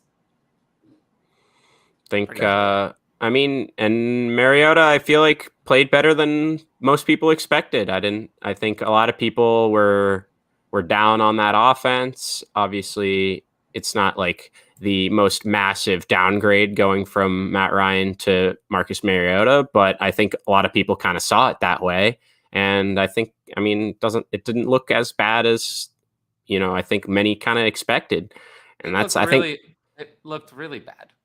as a passer, he was. I mean, he can keep the ball moving at least. I think better than I was thinking. I mean, all right. It was really bad. It was really bad. As a passer, he was terrible. The thing that kept him afloat was that this team has actually decided to use his legs, whereas Tennessee, I feel like, didn't maximize it. Well, and I think that's his best quality as a quarterback, honestly, is just he's mobile. And I mean, I guess I was more so coming at it from like keeping his team in games type thing. Like I thought this game going into it was going to be like heavy Saints, maybe not a blowout, but I thought they would win pretty handily. And well, that's not what happened. It's not at all what happened. So it came right down to the wire. So I mean, we'll see. He lost that fumble. He lost that fumble in the third quarter, I believe, near the end of the third quarter. They were leading by 13 points. It was third down. They were about to go and score. They were on New Orleans in the red zone. He lost that fumble. And then after that, Atlanta completely fell apart. So that was a critical fumble that he lost. So he was responsible for this loss. After that, everything fell apart. Yeah. I mean, if they had scored a touchdown there, it would have been 30-10. Yeah. I'm going to have to be starting him, I think, in Scott Fishbowl next week. So have fun with that. Thanks to the fun. Dak injury. Yeah, I also it's going to be either Mariota or Geno Smith next week. So I'd say Taysom Hill is rosterable just in case the reason he's rosterable is in case he ever gets in at quarterback again. I'm down by 5. I'd rather have Judy over Fant +5. Need less than 24 for Sutton Williams tonight. I would very much bet against you, but I'm wishing you luck. Chubb. I love Chubb. I love Chubb. Don't do this. Taysom Hill, we're on that game, actually. Taysom Hill only played 16 snaps. Yeah. So I'm wary. I mean, we can, I guess it looks like Jawan Johnson is the tight end to own in that offense, if anything. There's no tight end to own in that offense. Yeah, exactly. Hill and Johnson. Troutman. Well, Troutman is finished. Troutman done. Is finished. Troutman didn't play, basically. Or he played 41%. Johnson played 74%. But Johnson outran him on routes. Troutman barely ran a route. He ran like one route. Or I think, it was single digits. Troutman, I would say, would you just drop Adam Troutman in Dynasty? Because I'm fine with that. I've actually seen him on the waivers in numerous Dynasty leagues, so I think we've kind of already gotten there. I think this game is a signal of that too. Would you rather just go with Jawan Johnson and hope he breaks out? But I don't think there's any value there either. I mean, Jawan Johnson's going to catch a touchdown every few games. I'm almost positive. was promising. I guess I would roster him, but I'm not like running out to spend. If you need to pick one of them up to start right away, like I'm literally going to put Jawan Johnson over in my lineup over Troutman or Hill. You know what's funny? In my Dynasty rankings now, I have Jawan Johnson, Adam Troutman, and Taysom Hill ranked back to back to back. Isn't that funny? Oh goodness. Yeah. Isn't that funny though? I do think that's kind of funny. Yeah. But I don't really want any of them. I think it's just a committee of nothing. Yeah. But Travis Michael Landry's Thomas though. Yeah. Well, actually, before I guess kind of bringing it back to the Falcons, what do we think of Pitt's performance? He had 7 targets. He'll be fine. He only caught 2 of them. I think he's fine. I'm not panicking. I think, I mean, you can, by the way. That's why I'm holding on to him. Yeah, I mean, I agree with that. I've definitely seen, and heard some panic. Obviously he was a 3rd round pick, maybe at the latest a 4th round pick or something like that. So it was a disappointing beginning of first game of the season, but I think he was playing the role and like where we want him to as a fantasy manager, where he's in the slot, he's in line, he's not just out there blocking. Obviously, you're not going to do that with Pitts, but like he's specifically out there in a way that's valuable for fantasy. And so I think better days again he was their snap are coming. Of their weapons. He played 84%. He was their leader. So he's their number one weapon. Mm-hmm. And I think Drake London looked pretty solid. I mean, he was questionable going in, and he ended up, 5 for 70 something. So 5 for 74 on 7 targets. I am satisfied. Yeah, exactly. I mean, I ended up taking him out of most of my lineups, but I really wish I hadn't. I got scared. Yeah, by the where would you questionable rank tag. him in Dynasty here? Some comparable players. Drake London or Deontay Johnson? Drake London. Because I think Stephon Diggs and Michael Pittman are better. Those are the players I have higher. I think they're not really in the same. I think you would still rather have those guys over Drake London. Mm-hmm. So I think where it gets interesting is what about Devontae Adams?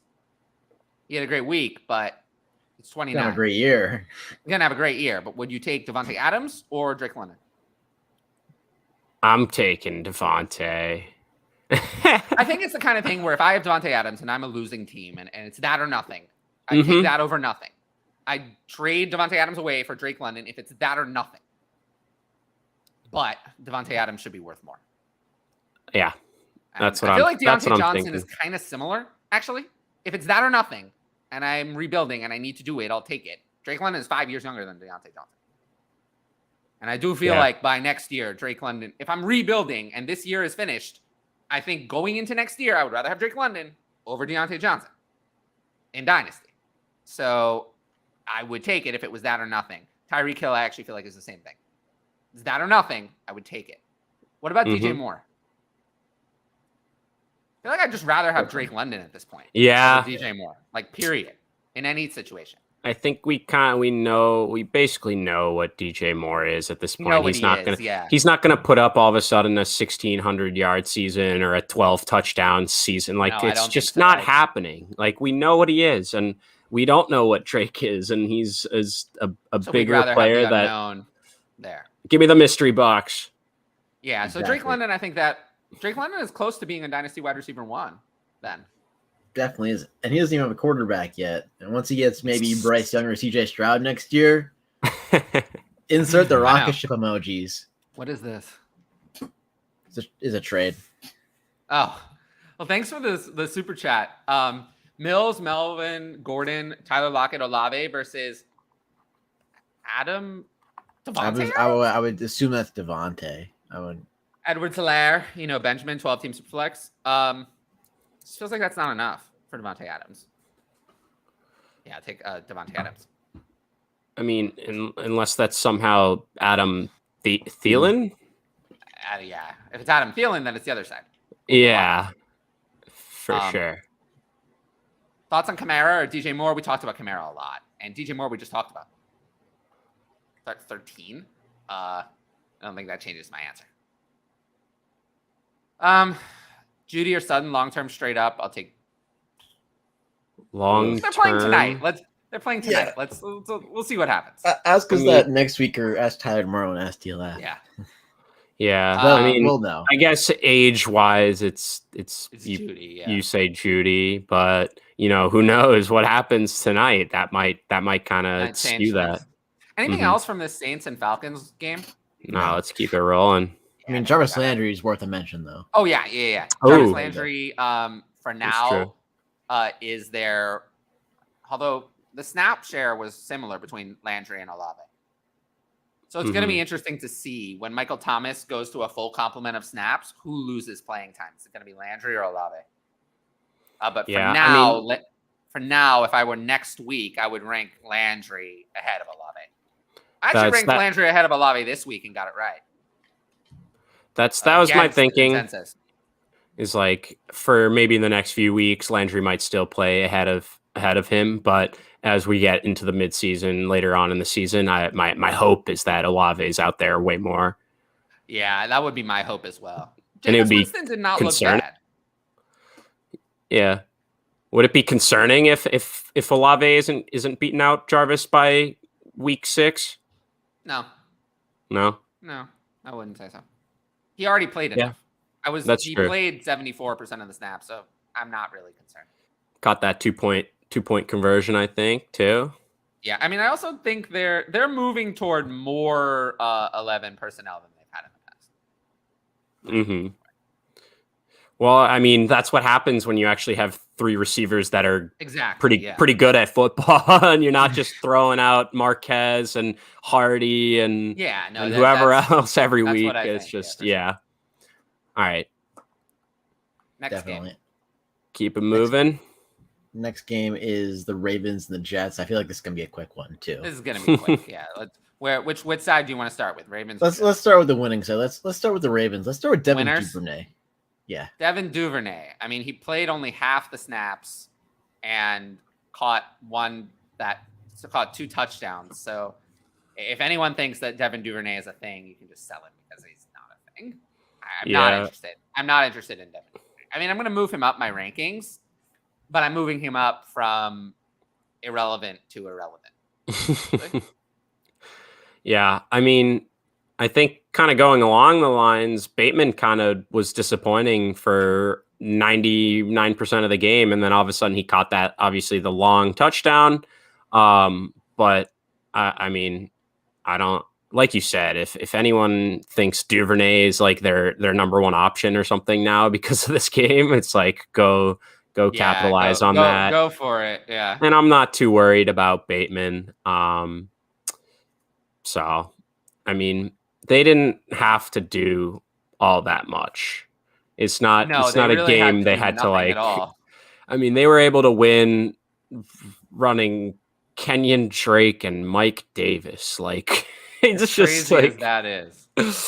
Yeah. Which is going to be a problem if J.K. Dobbins, with his health, if they actually have to rely on Drake and Mike Davis for more than a couple weeks, like that is no good. Not good at all. I should have just stuck with not that it would have mattered because they were both terrible starts, but I should have just stuck with my instincts which said that Kenyon Drake was going to be the starter. But everyone in the media was saying Mike Davis. Mike Davis played behind this hill. So Davis is. I think there was a quote from earlier, or as soon as Kenyon Drake signed, there was a quote that said, "We signed him to be our RB1." Yeah. Yeah, but then all day yesterday, it was all about, from like the big media was all about really Mike Davis is the guy. Yeah. And they did not get it right. Tough to start either one. You got it wrong if you had to start either one. I hope you didn't start either. But yeah, going forward, Kenyon Drake is the man. If you have to start one, Mike Davis is completely unusable. Yeah. And then another preseason darling that didn't do too much. We got Isaiah Likely. But no, honestly, for a 4th round tight end, yeah, he didn't catch anything, but 4 targets for a 4th round rookie tight end, 45% of snaps in his first game is actually pretty good. It's promising. I'm not disappointed in that. My thing is Mark Andrews didn't really do anything either. But again, it goes back to like, this wasn't a game where the Ravens like had to really try and win. Like they were going to win this game regardless of like what they did. But I am a little bit lower on Isaiah Likely maybe than I was before. Just because like, I think the possibility of an immediate impact seems a little bit lower to me. No. But I mean, the appeal was that Likely is going to step in, and behind Andrews and Bateman, it was a mystery. Is a Dallas Goedert type career path where it takes a long time. You see flashes, he's good, but there's an obstacle that needs to go away. That's the appeal. Yeah. And honestly, this game didn't really lower his value much for me. He played. I mean, when we hear about this with Bryson Hopkins all this offseason. He plays 6% of snaps in week 1. Isaiah Likely played 45%. So, and he had 4 targets, not 0. So honestly, like, not a bad debut, even though he didn't put up anything on the sheet. Mm-hmm. If someone cuts Isaiah Likely, I would add him, is what I'm saying. If someone cuts redraft, Likely, I would no. Isaiah Likely should be rostered in redraft. Oh, I saw him getting rostered. Those in the people end are of not the taking my advice. Those people you're are right, not. you're right. I really hope those people are not listening. I don't think those are the people listening to the show. I said no, don't do it. Mhm. But I'm talking in Dynasty, of course. Yeah. Well, I mean, not too much else in terms of the Ravens, but no, nothing interesting at all. a couple Jets, interesting though. things. Yeah, Lamar a made couple good interesting throws, things. just to point that out. But that's just more of a commentary. I mean, again, they did not have to do much. I'm excited to see them play against an actually Let's see what happens, competitive an actual opponent. What's next week? What's coming up for them? Next week is Miami. Okay, I'd say after week 1, Miami is an opponent. Mm-hmm. I agree. But I mean, we got the Jets now. Definitely. Oh boy. Unfortunately, very high-powered offense. Yeah. Joe Flacco at the helm. Oh my god. That revenge game. Wasn't exactly I what we all mean, expected. it's what did they say? It's death, taxes, and Joe Flacco throwing 50 times to running backs. It was horrible. It's I mean, it's a bad game and a Flacco game when your running backs have like 10 targets each and they're leading. It doesn't matter, but like, Tyler Conklin was actually the player who played the most. So he's their starter. We'll get to McKitty later. Redraft trade. Oh, a lot of players. Holy moly. Yeah. Wow. Brady, Pittman, Aaron Jones, Ertz. The other side. Which side? Hurt side. I agree. Yeah. Oh, absolutely. Yeah. Now I'm looking Ertz, at it again. Yeah. Jamar, Chase is on that Andrews. side. Chase is on that side. Yeah. Chase is on that side. And Mark Andrews. Yeah. No, it's easy. But yeah, back to this game. Yeah. From the Jets side, I mean, yeah, Tyler Conklin is the tight end to roster there. I would rather have neither, but if you had to. Every fantasy manager's worst nightmare with Corey Davis playing a significant role in this offense and just taking away from Garrett Wilson and Elijah Moore. And Elijah Moore is their one. He played on 89% of snaps. No other receiver. The other receivers played way fewer. Elijah Moore is their one. Even though he didn't get the targets to show it, he's their one. Biggest buy after week 1, it's not CeeDee Lamb. I can tell you that. Elijah Moore had a Lamb, touchdown callback on an OPI. I think, Elijah Moore might be a big buy because the snaps were there. The targets were not horrible. It's not like he had a goose. He had 7 targets. That's fine. I mean, if you have 7 targets over a whole season, that's not a bad season. I mean, what's 17 times 7? I mean, that's 119 targets. That's not what we want, but that's not terrible. And, I think things will improve for him. So I'm not sounding a panic on Elijah Moore at all. Garrett Wilson's usage was not awful. I mean, he played about half the snaps in his debut. And he had 8 targets, 4 for 52. I'm not disappointed in Garrett Wilson's debut. I was worried he would play like nothing. Yeah, I was worried too, but he looked good when he had the ball in his hand. So I'm impressed. I think all the rookie wide receivers, for the most part, did really good. We're going to talk about more of them later because they played the later. Anything else? So what about Corey Davis? Are you going to be able to play Corey Davis next week? Probably not. Doubtful. Right? Doubtful. I don't think you're going to have this many pass attempts again. He's just another player that's just kind of there. Shake the magic 8 ball. It's doubtful. Very. Yeah. It's just I think that after this debut, Garrett Wilson actually looked good in this game. But like somehow all the Jets receivers like produced. I don't think that's going to happen again. Yeah. I think you're going to see more Garrett Wilson and a little bit less of Corey Davis and Braxton Berrios. Yeah, I get behind that.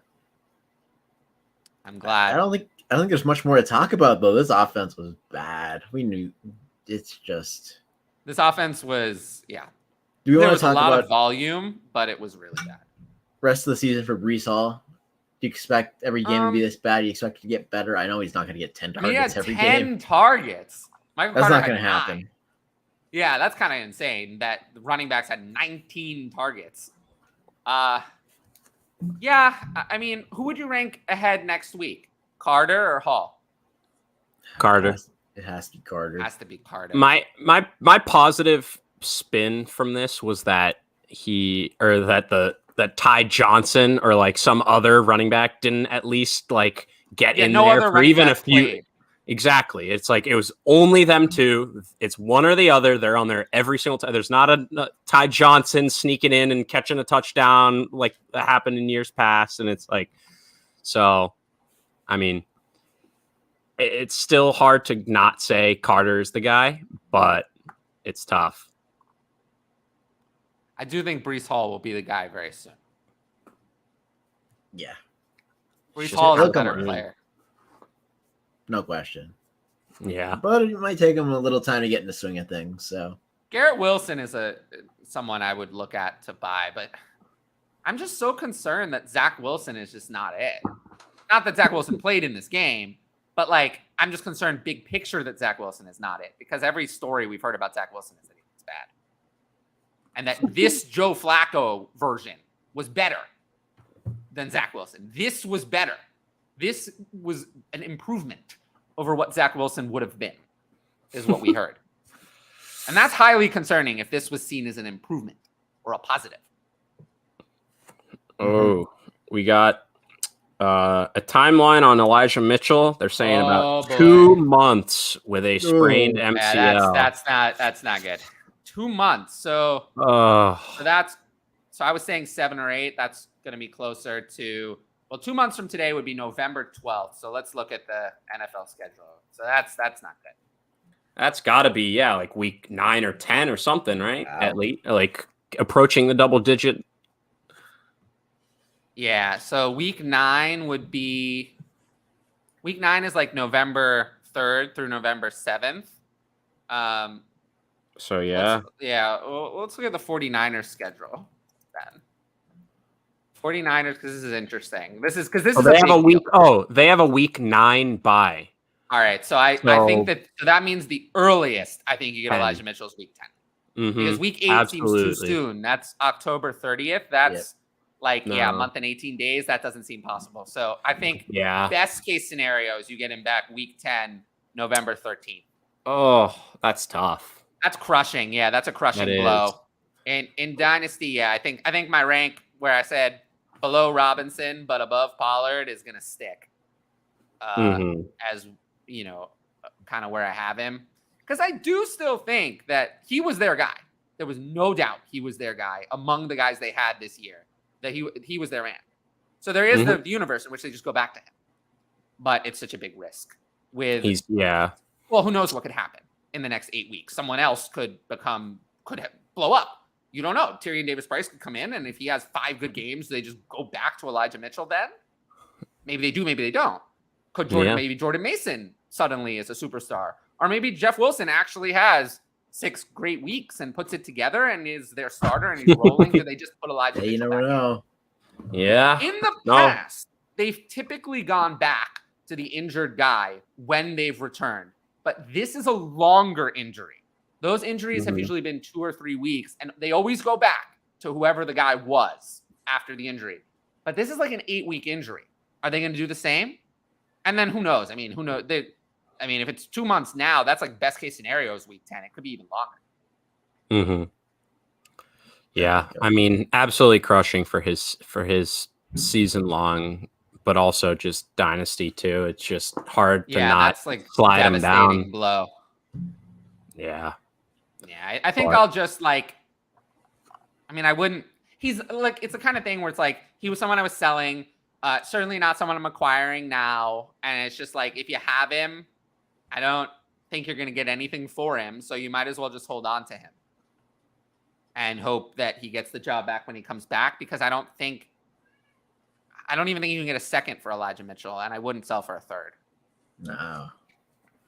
So he's too talented to sell for a third. You can't get a second. I don't think you could get a second right now. Now, would you be looking to give a third then? Yeah. Right? Yeah, sure. Why not? There's I no. would There's nothing to take lose, that really. shot. Yeah, Yeah, so it short. gives you the possibility for the playoffs that you he got comes back you got and an it's like IR RB1, slot. Absolutely. Yeah, but But yeah, I'm not paying a second. Still and I don't think tough. he can get a second, so I don't expect him to be moved a lot. yeah. Brutal. Jeff Wilson, Jordan Mason, and Tyrion Davis-Price are now very interesting. It's going to be very interesting to see how that all shakes out. Mm-hmm. In Dynasty, I would still have it Tyrion Davis-Price first, then Jeff Wilson, and Jordan Mason last. I don't know if Jordan Mason is really a thing, but he's worth a roster spot at the very least now. He has to be. Just in case, Jeff Wilson was their backup, so he would have to be overtaken by one of the other two. Next week, Jeff Wilson will be ranked the highest for me, but I will not rank him with confidence. But it's tough. It's against Seattle. Yeah. This is brutal for Elijah Mitchell, though. I just think they're not going to. I think whatever it is, though, he's not their guy next year now. Like, this has just been too many injuries. There were 3 injuries last year. Now another injury for 8 weeks. They clearly, I think, see that they need another guy. And I think they're going to do more than spend a 3rd-round pick at the position. I think they're going to either, sign someone like Josh Jacobs or David Montgomery in free agency, who I think would be the guy ahead of Mitchell. They've just been more reliable. Those guys have not missed that much time. They've been more reliable, even if they're not exciting. Or they could go, spend a 1st or 2nd round pick, probably 2nd, on, one of the top running backs in next year's class. But I think Elijah Mitchell no longer in the range of outcomes that he's their 2023 guy. So in Dynasty, it's just kind of running backs have value. I'd send a 3rd for him, but that's it. Yeah. No, I agree with all that. I think we can move on to our next game. What do we got? Are we in the afternoon yet? No, we're not. We're not in the afternoon yet. The Jaguars versus the Commanders. We're 2 hours in and we still haven't made it past the 1:00 games, but I guess we'll wait for Tyler to come back to talk about Etienne, because I feel like he has some very strong feelings, and I know that's the big story. So I guess we could start with the Commanders side. How about Carson Wentz? He looked really good. I know it was against the Jaguars, but I was impressed with what I saw. Yeah, no, I mean, I think there are a couple key things from that side of the ball. I think Carson Wentz looked better than we really could have hoped for. And I think the usage out of almost all of the pieces was better than we kind of expected, besides obviously Terry McLaurin, who ended up kind of saving his fantasy point total with a touchdown later. But I mean, Jahan Dotson had a solid first NFL debut, caught 2 touchdowns. Obviously he wasn't as involved throughout. But it's nice to see that connection that we've heard all offseason. Carson Wentz loves Jahan Dotson. Like, it's his favorite target. Like, he looked for him in the end zone and he connected with him. So I think that's a great sign. Terry, we already talked about. And then Curtis Samuel, the guy just came, he just rose from the grave and he is back. And we've seen this, we've seen him being used in, a gadgety plus type role where I think, was it his season with the Panthers with Teddy B. But it's been possible before where he's useful in the air. He takes a little bit of work out the back, maybe sometimes, we'll see if that becomes more of a thing. But I think the 2 biggest things, I think, were just Antonio Gibson in that RB room, getting, good amount of the work, a lot of receiving work, which, you love to see. I think one of the funnier tweets I've seen, I forget who it was from, but it was like, who knew Antonio Gibson could be a useful piece in the passing game? And this former wide receiver that they converted into a running back. Oh, who knew he could catch passes downfield? And it's like, yeah, right. Like, it's like, and so, I think that was a good sign. Got a lot of work there. And then, Curtis Samuel, he literally looked like their wide receiver 1 for most of the game. He looked like he was that guy. And we'll have to see how that kind of breaks down. But he might be yet again involved in an offense where there's 3, relevant pieces.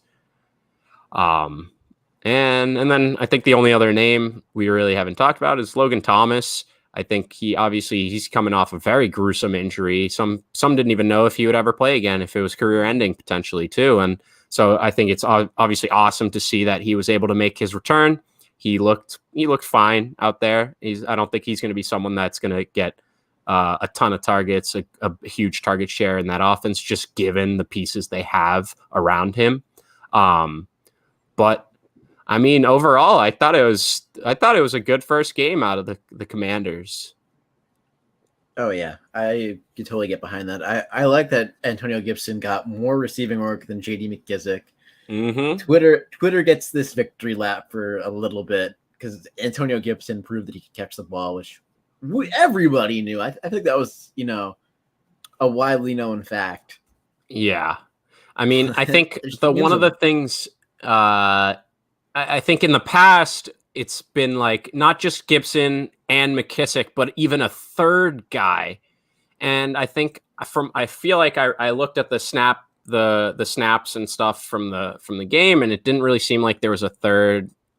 I don't know if you saw it and can correct me if I'm wrong, but I don't think a third running back was like involved really at all. So and Curtis Samuel a little bit.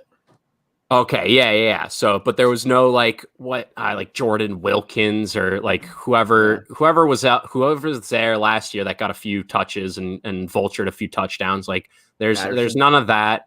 Yeah, I mean, they had someone, Jonathan Williams or something, like someone Jared like Patterson. Okay, I mean, it was so I mean, I think that's a good sign going forward while Robinson's out. I think Gibson has a solid role in that offense. Gibson's going to be great, I think, until then. Just a question of what happens then. Mm-hmm. We said it earlier, Terry McLaurin's going to be aggravating to roster. Only 2 receptions, 58 yards and touchdown, not really encouraging to have one of the bottom receptions on the team. Yeah, no, I'm sorry that I keep I don't know how Scott Hansen does it, but Scott Hansen's a warrior. I'm not built for this type of thing. Maybe I used to be, but I'm getting old. I don't have the youth of Ryan and Conan. They're hot. Yeah, that's the. But yeah, no, sometimes I feel like an old man. 27 years old. What are we talking about? What do I need to yell about? Give me something. You got anything?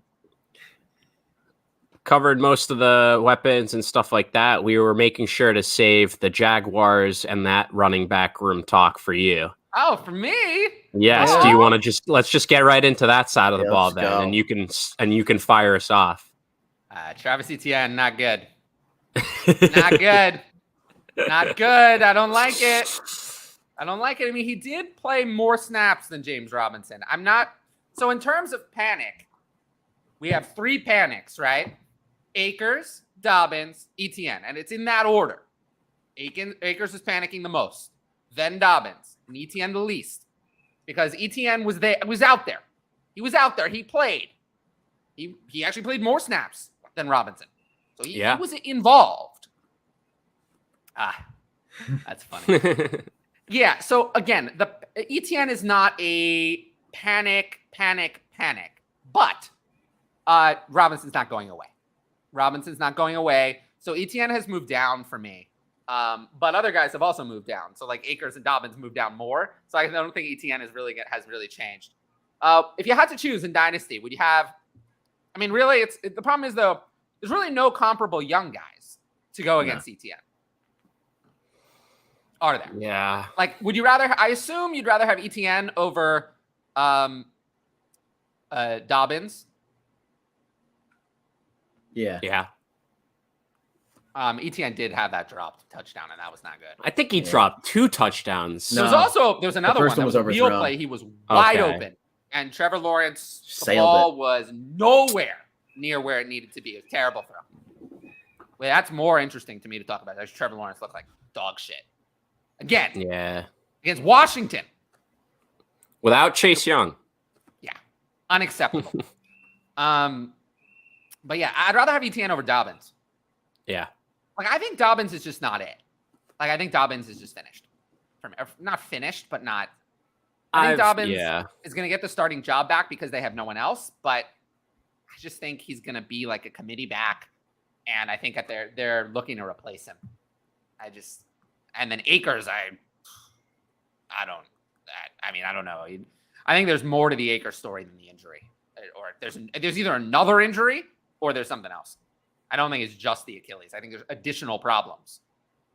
Whereas Travis Etienne was outside of the drop issue, he was fine on, the touches he had. I mean, in the rushing game, he had juice, 4 for 47 in the rushing game. I mean, but hands of stone was a problem. And I think that's not something that we're gonna now expect from him, because obviously he is touted as a great pass catching back that Trevor Lawrence has played with before and likes passing to.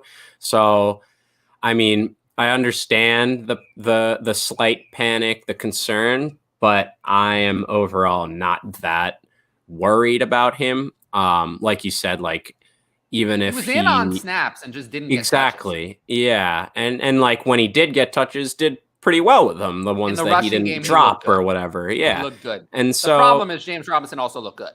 Exactly. Yes, and he seems to be like the clear first guy, especially in the rushing game.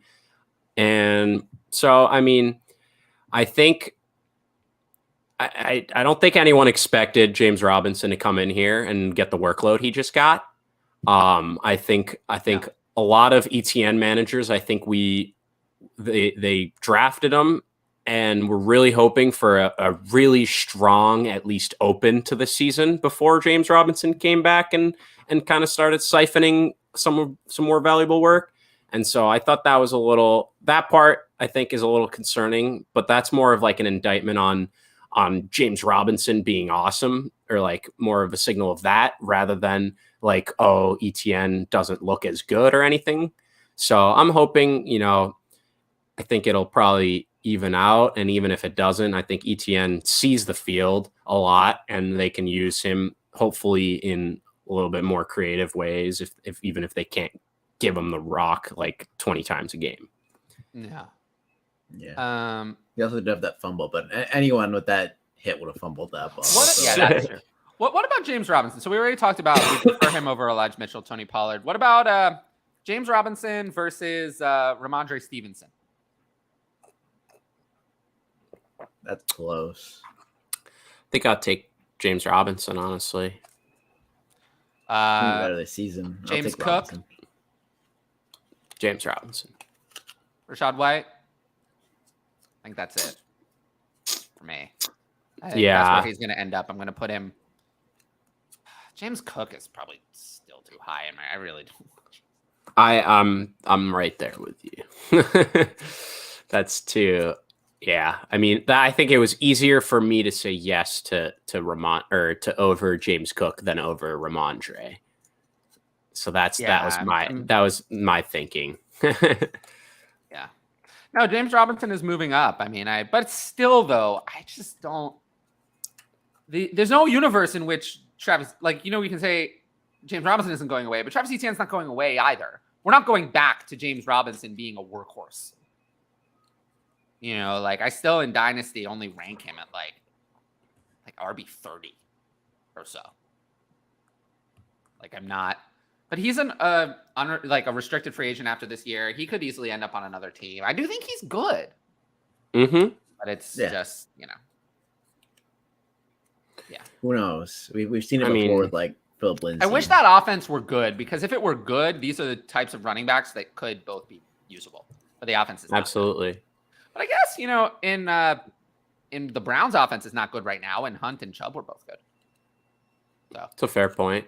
I mean, he just looks like he's an outlier, especially with the injury and stuff too. It's like I think that was what we really like we thought is like he can't come back and be like this good. He's coming back from an injury, and like no one's that good off of an Achilles tear right away. And it's like I would say I'm not really all in good. I'm not all in on him or anything, but like he definitely gained a lot of value this week. And then I thought Christian Kirk obviously got paid the big bucks, and he looked good. Yeah. Christian Kirk is their man. I moved him up. He's really challenging. Up in the rankings. And then, I thought the only other thing was, I think I said keep an eye on Zay Jones. I thought he got a lot of the work. And it was funny. I've already started digging into some of the splits that I love looking at. And so one that I already found with Zay Jones, third down targets this weekend in games. Who had the most? It was Jamar Chase, of course. CeeDee Lamb, of course. Brandon Cooks, sure, right? And Zay Jones. he went in there. They all had 5 third down targets. And it's like, so that's a situation where the quarterback isn't just going to anyone.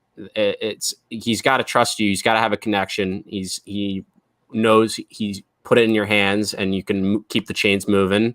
So I thought that was just a good sign at least, and someone to definitely kind of watch out and see how his role kind of continues growing if it keeps growing. But yeah, no, I thought it was a good first game out of those 2 big signings at least. Yeah. Evan Ingram, on the other hand, no. Well, he caught all 4 of his targets. Yeah, but it seemed like the talk seemed like he was going to be really involved and be, he was about as involved as I thought he would be. Yeah, I guess that's the problem. Yeah, he honestly was fine. This is probably just about what I expected. Yeah, 4 for 28. Yeah, he was fine. Let's see what happens going forward. But it's clear that Christian Kirk is their 1 and Zay Jones is their 2. Mm-hmm. Yeah. Yeah. For the next Trevor game, Lawrence was bad. Mm-hmm. Bad. I really hope he turns it around because I do too. Someone as good of a prospect of him to fail. And it's not going to be for off the field. Like Trevor Lawrence is like an angel type. A saint. Yeah. So yeah. Someone like that, like no off field, nothing, like someone like that level of prospect failing would who's the last one? Really doesn't happen very often. So that would be very, very unusual. We answered this. I would take a second for him and just move on. I still don't believe in him. Yeah. All right. How many games are we even through? We just got done the 1 p.m. games. So we have 4 more. Oh, you've got it. 5 more. 5. Well, including the preview, yeah. Yeah. No, we have Packers, Vikings, Giants, Titans, Raiders, Chargers, Chiefs, Cardinals, and Bucks, Cowboys. So is that 5? That's 5, yeah. 2, 3. I don't think we need to talk about the Vikings, though. Really. Yeah, not really. Justin Jefferson, good at football. Yeah. Move on. Also, yep. Yeah. Also, given how long this show is, there's no point in doing a Monday night preview. By the time people watch it, it'll almost be the time for the game. Yeah. Exactly. Yeah. Literally, unless you're watching it live, you're not going to get to the part where we do the Monday night. I think we're just going to skip the Monday night preview this week. If we do it next week, we'll do it at the beginning. Yeah. That's smart. But yeah, let's skip Very that. Smart. Let's skip. I think it was hard. It's hard to it would have been hard to do that for this week, considering we haven't actually seen him play yet. So yeah, but we can do that. We'll do that at the beginning next week if we do it, because literally, if we did a 4-hour show and it's at the end, if someone watches it later or starts watching it not right at the beginning, they won't get to it. Agreed. So I took that off the show sheet, so we'll skip that. Not much about the Vikings. I thought they looked good. Literally the only point I had about their side was I said that Madison was more involved than past RB2s in that offense. And so just something to look out for. Obviously, Dalvin didn't have the greatest game. And I mean, he didn't absolutely dominate the backfield touches and snaps like he usually does, where, Madison only comes in every 6 carries that this guy gets because he just needs a breather, right? Yeah. Or when it's an injury. Like, no, he was actually kind of out there sometimes, and I didn't see if that was mainly at the end, but it wasn't like it was like a complete blowout the whole game or anything. It was a low scoring game. So yeah, that's the only thing to watch for me. Other than that, it seems to be Justin Jefferson, and that's it. Irv Smith was non-existent. I mean, it's one of those things. It must be, it's a combination of the player and 31% of the snaps. So yeah, panic button. Like, last year you'd see plays where Cooper Kupp is just wide open, and you're like, how the hell? Like, why? How is he so open? It's like we saw that a lot with Justin Jefferson this game, and so obviously that tells me it's something in that scheme that they had, and Kevin McConnell might have brought some of that over, but it also is definitely like it has to be a good player, otherwise they could do that for every player, and they're just always open. Like that just doesn't happen. So I think that basically, though, you're only going to be able to start Justin Jefferson reliably here. You cannot start Irv Smith again until he gets snaps. You cannot start KJ Osborne, and Adam Thielen was out there for actually more snaps than Justin Jefferson, but barely saw any targets. So I'm going to struggle to trust him either. So I think it's Justin Jefferson and Dalvin Cook only for me. Yeah. Alvin Kamara just picked up a rib issue. He should be fine, but that just got reported out about 4 or 5 minutes ago. Oh, okay. Well, at practice? Nah, during the game. So that might explain some things. Let's see how that develops during the week. Yeah, would you do Kupp, Mitchell, and Penny for Pittman and Saquon? Ooh. I would take. I mean, Mitchell is done. Here. This is redraft. This is basically just Kupp and Penny for Pittman and Saquon. Almost. This is redraft. I guess I'll take Pittman and Saquon. Yeah. Yeah. Definitely. But moving on to the Packers. Yeah, that's the more interesting. I mean, Aaron Rodgers looked awful. He did. And you know what? I mean, I warned people that a 38-year-old quarterback with no usable weapons of any kind, which maybe, just maybe, wouldn't be all that great. Just maybe that was a possibility. Just maybe. And now here we are. It was worse than I ever could have imagined. It was. I think it's just I think completely valid, and there is a chance, but I'm waiting until after week 1, because whatever reason he did because this Alan same Lazard crap last year. No, not even that. It's just he did this last year. I don't know what the heck it is, where he just absolutely downright sucks. They're the worst team in week 1 last year. Remember, they got completely shut out by the Saints, and he looked like he was absolutely done. They had Devontae Adams last year. Yeah. They had Devontae Adams. They don't have Devontae Adams this year. I'm not ready to completely say he's donezo. I mean, I do think there's a chance that, yes, he doesn't have Devontae. He's older, and he's going to fall off. I do think every possibility, but I just think he's good. What changed from week 1 to week 2 last year? Oh, I wonder. They got the ball to Devontae Adams more often. And then he just had the week 1 jitters. Come on. Yeah, but they had Devontae Adams to fix it. There is no Devontae Adams now. He didn't develop chemistry with any of those crappy receivers last year. He failed throwing to all of them. But he was able to save everything because Devontae Adams was there to cover up a lot of these other problems. But now Devontae Adams is not there. He's not there. So now they don't have anything to paper over all these issues. And their pace of play last year was awful. A lot of the play calling, very questionable. Matt LaFleur, very questionable play calling in a lot of situations. I mean, how often were the fans calling for his head? Very often. And now we're talking about why weren't they prepared? He's saying that they were unprepared to play week 1. Why were they unprepared? You had all offseason to prepare. You knew who the week 1 opponent was. You knew that Justin Jefferson was going to be a problem. You should have been prepared. Yeah, you lost Alan Lazard. Oh, I'm so sorry. You lost a couple of linemen you should have done something about it. You should have done something about it. If that was really the case, you should have gotten Aaron Jones the ball more, but they didn't get Aaron Jones the ball more. They didn't do that. So they weren't prepared. A.J. Dillon had more targets and more receptions and more yards in the receiving game than Aaron Jones. Something went wrong here if this was their game plan. This was not, A.J. Dillon 10 carries and Aaron Jones 3 receptions is a problem. Both of those numbers are not good. That's not the right way to have a game plan. So who controls the game plan? Unacceptable. And I expect next week to be a lot better, because if it's not better against the Chicago Bears, we're going to have a big issue, because the Chicago Bears are not a good team, and they should come out and do what they usually do to divisional opponents and eviscerate them. And if it's another disaster next week, I'm not hearing an excuse. I don't want to hear about, Alan Lazard didn't come back in time. It's not going to work as an excuse. It could turn very ugly very quickly. I beg people to sell Aaron Rodgers before the season started. He's 38. Without Devontae Adams, he had no ceiling to me. I didn't see why people would want him in a super flex. I begged and begged and begged and begged every time.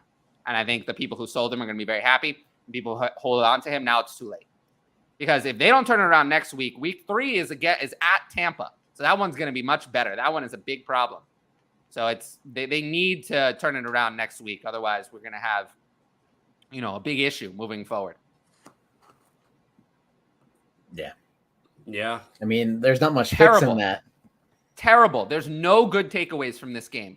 Terrible. The only good takeaway is that Aaron Jones ran the ball well and they didn't give him enough touches. It's the only takeaway from the Packers side of the ball. It was all bad.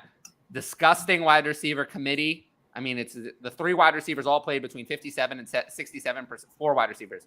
Dubs, Cobb, Watson, and Watkins all played between 57 and 67% of the snaps. So it's hard to tell who really was, in command of that rotation. And tight ends, 4 tight ends all played between 25 and 38% of snaps. How helpful is that?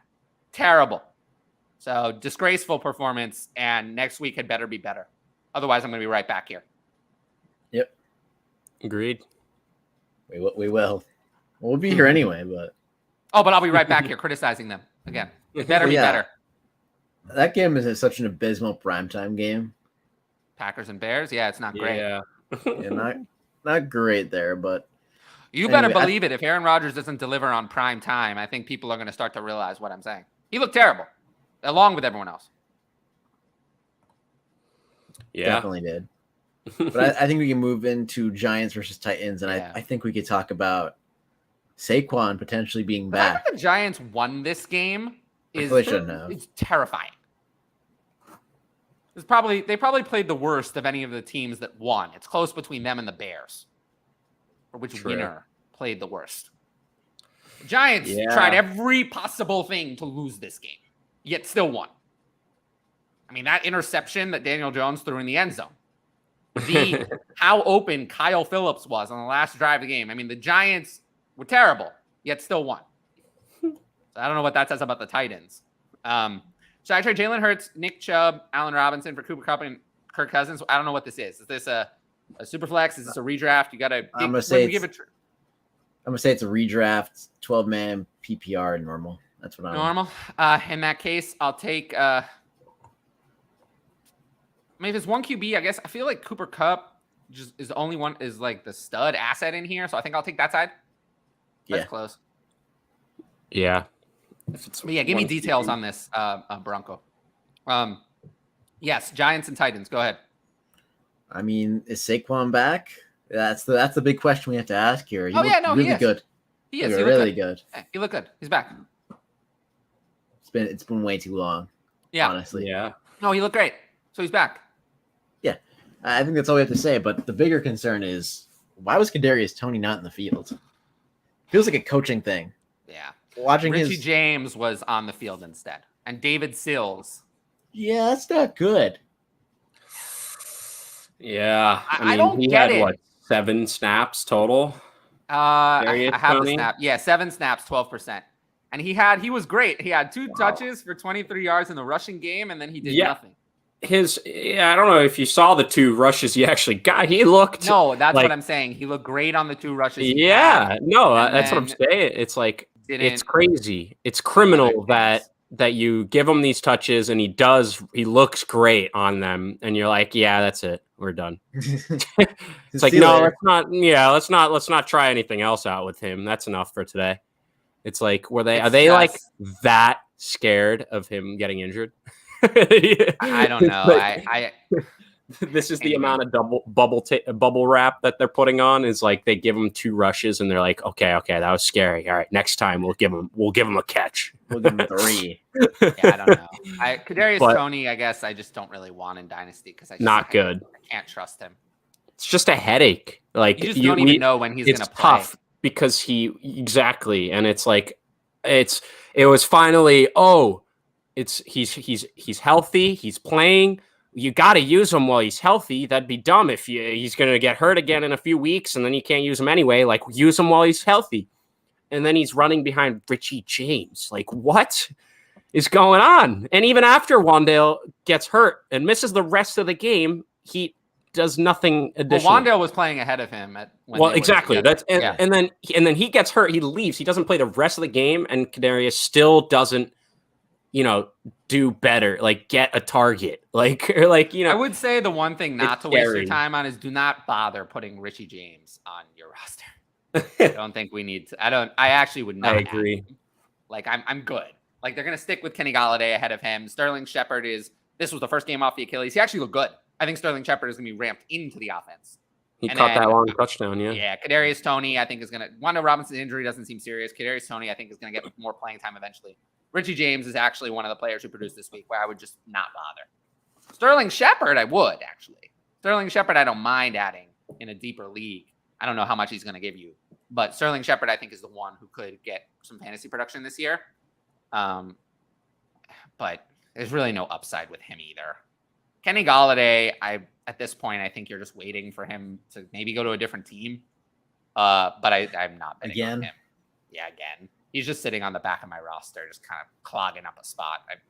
I'm almost fine with just like nuclear cutting him. And then Wan'Dale Robinson, I did like what I saw. Yeah. The little bit of it that we did. Tough. Yeah, I was going to say it's tough because Tough to evaluate him because not much happened.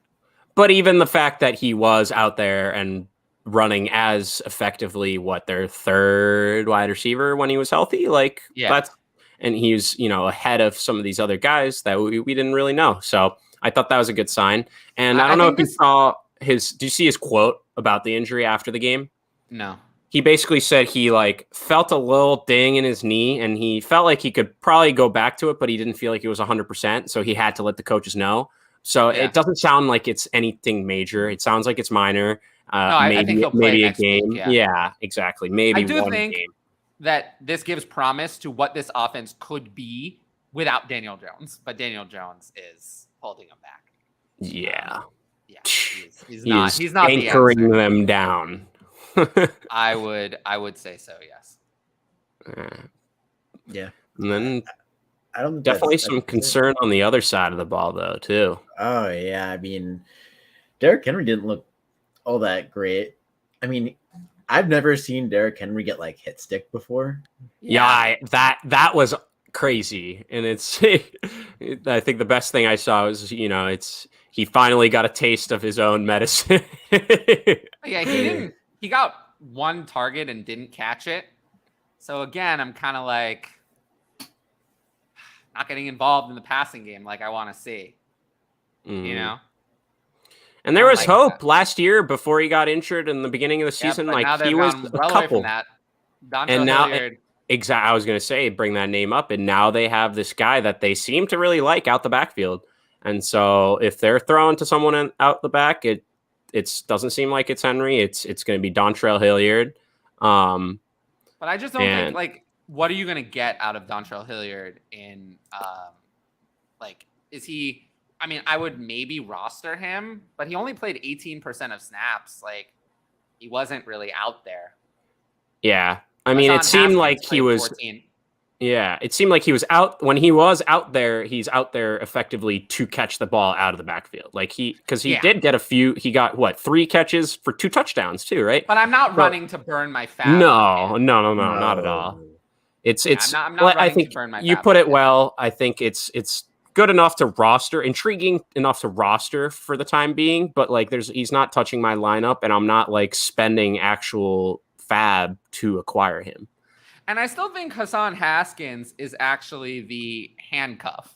Like, I don't think Dontrell Hilliard is going into a much bigger, like a huge role if Derrick Henry goes down. I think Hassan Haskins would be the early down runner. And Dontrell Hilliard would get a few more carries, but would remain mostly a pass catcher.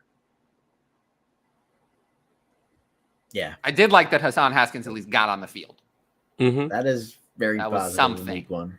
And then the wide receiver rotation here. Robert Woods played the most snaps, but did nothing with them. And then Nick Westbrook-Akina played the second most, but also did nothing. I think it was Treylon Burks and Kyle Phillips played fewer snaps, but did more. Mm-hmm. I mean, I really like. We've definitely brought his name up, but like Kyle Phillips, I think we like what we're seeing. Yeah. We like what we're seeing a lot out of him. I think he led the team in targets, right? He had 9 targets. Yeah. 9 targets, even though he didn't even play half the snaps. Yeah. So, I mean, I think he looks good, and his role will continue just growing, and he's just that slot guy that they got, and they trust him clearly, even as a rookie, and over Treylon even to an extent. But I do think Treylon also looked good in his work, his usage. So I mean, I think the big disappointments were Robert Woods and Austin Hooper. Austin Hooper was a total disaster. Yeah. Robert Woods, tough. I think, might have better days. I hope so. And I agree. I think there were times where he was open, and he just didn't get the ball or whatever. I have not given up on Robert Woods, but Austin Hooper, the usage was not what I wanted. I wanted to see him out there for more of the snaps than he got. 62% is okay, but Jeff Swaim outsnapped him and outproduced him. So Austin Hooper is just a pass for me at this point. That's tough, because we heard all the offseason about how Tannehill and Hooper have a connection, and it's basically wide open after even not even after Woods, but just that it's a mess there. I do think for Woods, though, who would you rank highest of the wide receivers next week? Would you go with Woods again for the snap share? Would you go with Burks? Who had the lowest snap share? Or do you go with Phillips actually as the highest? You had to rank these 3. I think in PPR, I think I'm in full PPR. I think I'd honestly go with Phillips. See, I still think I would rank Woods the highest. He played. I'm not going to rank Westbrook-Akina, and Woods played by far the most snaps of the other 3. Yeah. So it'd be hard. It's hard not to hope that Woods is still their number 1 guy. But given that the guys who didn't play produced more, it's hard to trust any wide receiver here. I don't think I'm going to rank any wide receiver on Tennessee in the top 40 this coming week. I don't think I can. That's likely it. In redraft, it's hard to trade in redraft, but again, specific trades are better. This is a very vague question. It depends on what kind of trade you want to do. Do I trade Gabe Davis for CeeDee Lamb in redraft? In redraft, would you rather have Gabe Davis or CeeDee Lamb? Oh boy, it's not so easy, right? Thought it would be easy, but it's not. I'm still taking CD. In redraft, you'd still take CeeDee Lamb? Because I think so. I think so. I think I'd have to just because of the target share, but it's very close now. Yeah, I'd take CD. Yeah, I'd take CD, but it's close. It is. In Dynasty, it's still easily CeeDee Lamb. Oh yeah. That's not a question really in Dynasty. I started Jameis over Lance. I feel Jameis is better for week 2. I haven't gotten to week 2 yet. Ask me that on Ask DLF. I'll at least have week 2 ranks in front of me. This time I have my week 1 spreadsheet open, not my week 2. Or Bateman. I'd rather have Lamb. Wait, is that saying would you rather trade Bateman away or Gabe Davis away? I'd rather trade Bateman away in redraft. I'd rather trade Bateman away. Than Davis, right? Yeah. Okay, yeah. Redraft, I'd rather trade Bateman away. In Dynasty, I'd rather have Bateman, but in redraft, okay. No, I was clarifying that because I agree with that part for sure. But yeah, the only other takeaway I would say is he didn't actually record any statistics, but Daniel Bellinger played as the Giants' number 1 tight end, which is impressive for a 4th-round rookie. So he should be on rosters in Dynasty leagues. So just keep his name in mind. Oh, and Chigaquanquo did get some interesting usage. I'm not saying he's going to be anything the Titans tight end, but if someone in tight end premium leagues, I wouldn't forget about. Kyle Phillips might be a sell high. Like if you can get, I think if I could get, I don't think I would. A single third is just okay. I'm not sure how appealing that is. I need a second. If I could, I think you're not going to get that. I think if You're I not could gonna get get Phillips and a third into a second, I would just take that and move on. I don't think Phillips is really anything big. Like I'm not worried I'm missing out on something special. I think I'm missing out on something just okay. So I'd rather have the second over Phillips and a third. That's often the kind of move I try to do. I think we're done with this game. Yeah. Yeah. Let's move on to Raiders Chargers real quick. I mean, not much to talk about here either. I thought this would be a shootout, and it really wasn't. Yeah. I mean, It Devontae started- Adams got his. Mm-hmm. It started like it was. It looked like it was gonna, and then the I mean, more so the Raiders kind of slowed down. But I mean, it seems like, you know, the biggest of stars that all changed teams, and we were kind of confused, or, you know, maybe a little bit skeptical or hesitant on their usage. It's like, you know, AJ Brown, Tyreek Hill, Devontae Adams, they just got put in their new offenses, and they are the alpha. Just like Devontae Adams we should have thought. Like we should have thought, and it's like they're still there, and they're still getting all the targets. So yeah, I mean, for the Raiders, Devontae Adams is great. Darren Waller is good and startable, and he's a player you want to play. And everyone else is irrelevant, including Hunter Renfrow, which stinks. Yeah, he got like nothing. Nothing. Yeah, he's fine, but he needs one of those two guys to get injured or a really big passing day. But he didn't really do anything. And Josh Jacobs was also kind of disappointing. He ran well, though. I don't want to just give up on Josh Jacobs because he did run well. But, yeah, I was a little disappointed. And I do think the Chargers line and, like, just defense as a whole is a pretty solid defense as opposed to... Yeah, but the problem has nothing to do with how Jacobs performed. He actually performed great on every touch he had. He was great as a rusher, 10 for 57, and he caught the one pass he had for 16 yards. So he was great on the touches. The problem with the touches he was given. He just wasn't given the touches. So that's more of an issue. It's not that he didn't perform well. So I am concerned. Well, yeah. I mean, I meant more so just like I feel like they'll have more scoring opportunities in other games, and it's like that's when it's like you. It's not quite the committee that people were scared of. He still played 60% of the snaps. Only Brandon Bolden had carries outside of him, so it's not the most concerning situation. Not as bad as it could be. Yeah, definitely. But besides that, the Raiders, nothing much to talk about. Much, yeah. They were. fine. Waller was okay, but 4 for 79 is not bad for a tight end, though. No, especially in this offense. But Waller's high end ceiling went away the second Devontae Adams came there. Yeah, but he's still fine. Darren Waller is a must start every week. You cannot bench Darren Waller with the tight end landscape. Absolutely. I think the other side of the ball is more interesting. Oh, yeah. I mean, Mike Williams, even with the Keenan Allen injury, something to talk about as well. I mean, Mike Williams played 93% of snaps and had caught 2 of 4 targets for 10 yards. Not good, but it's just one game. I'm not going to write Mike Williams off. He was out there. Yeah, I mean, Williams has never been the picture of consistency. So you know, he's gonna have games like this, but he's also gonna have a game where he, you know, goes for over 100 yards and a touchdown. So you take the bad with the good, and it's still the Chargers.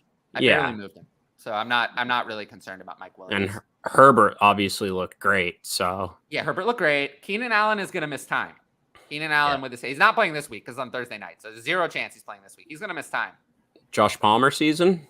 So Josh Palmer played 75% of snaps, but there were touchdowns for Xander Horvath, DeAndre Carter, and Gerald Everett. Josh Palmer only caught 3 of 4 targets for 5 yards. He really didn't do anything, but he was out there. And he'll be out there again next week with Keenan Allen out. I mean, he was getting usage. 75% of snaps is a lot. I mean, he's their clear wide receiver 3 ahead of Carter and Guyton. But yeah, we'll see. Again, I'm not really moving him down. He got the snaps at the very least.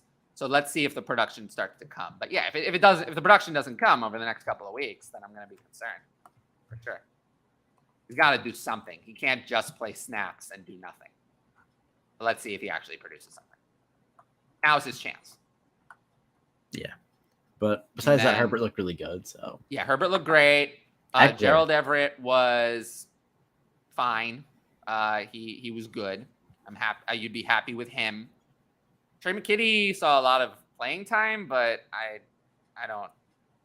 I mean, I guess you can roster him, but yeah, he's not someone I'm super interested in.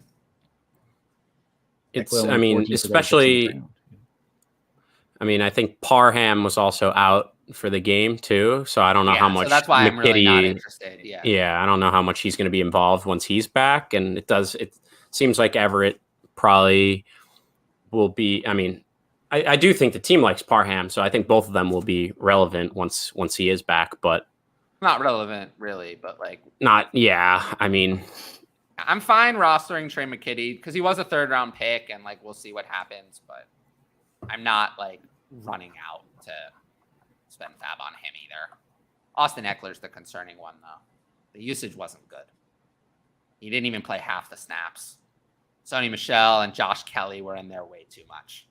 So I am concerned about Austin Eckler. A little bit. Now, not that I want Sony Michel or anything. Would he be a buy low though?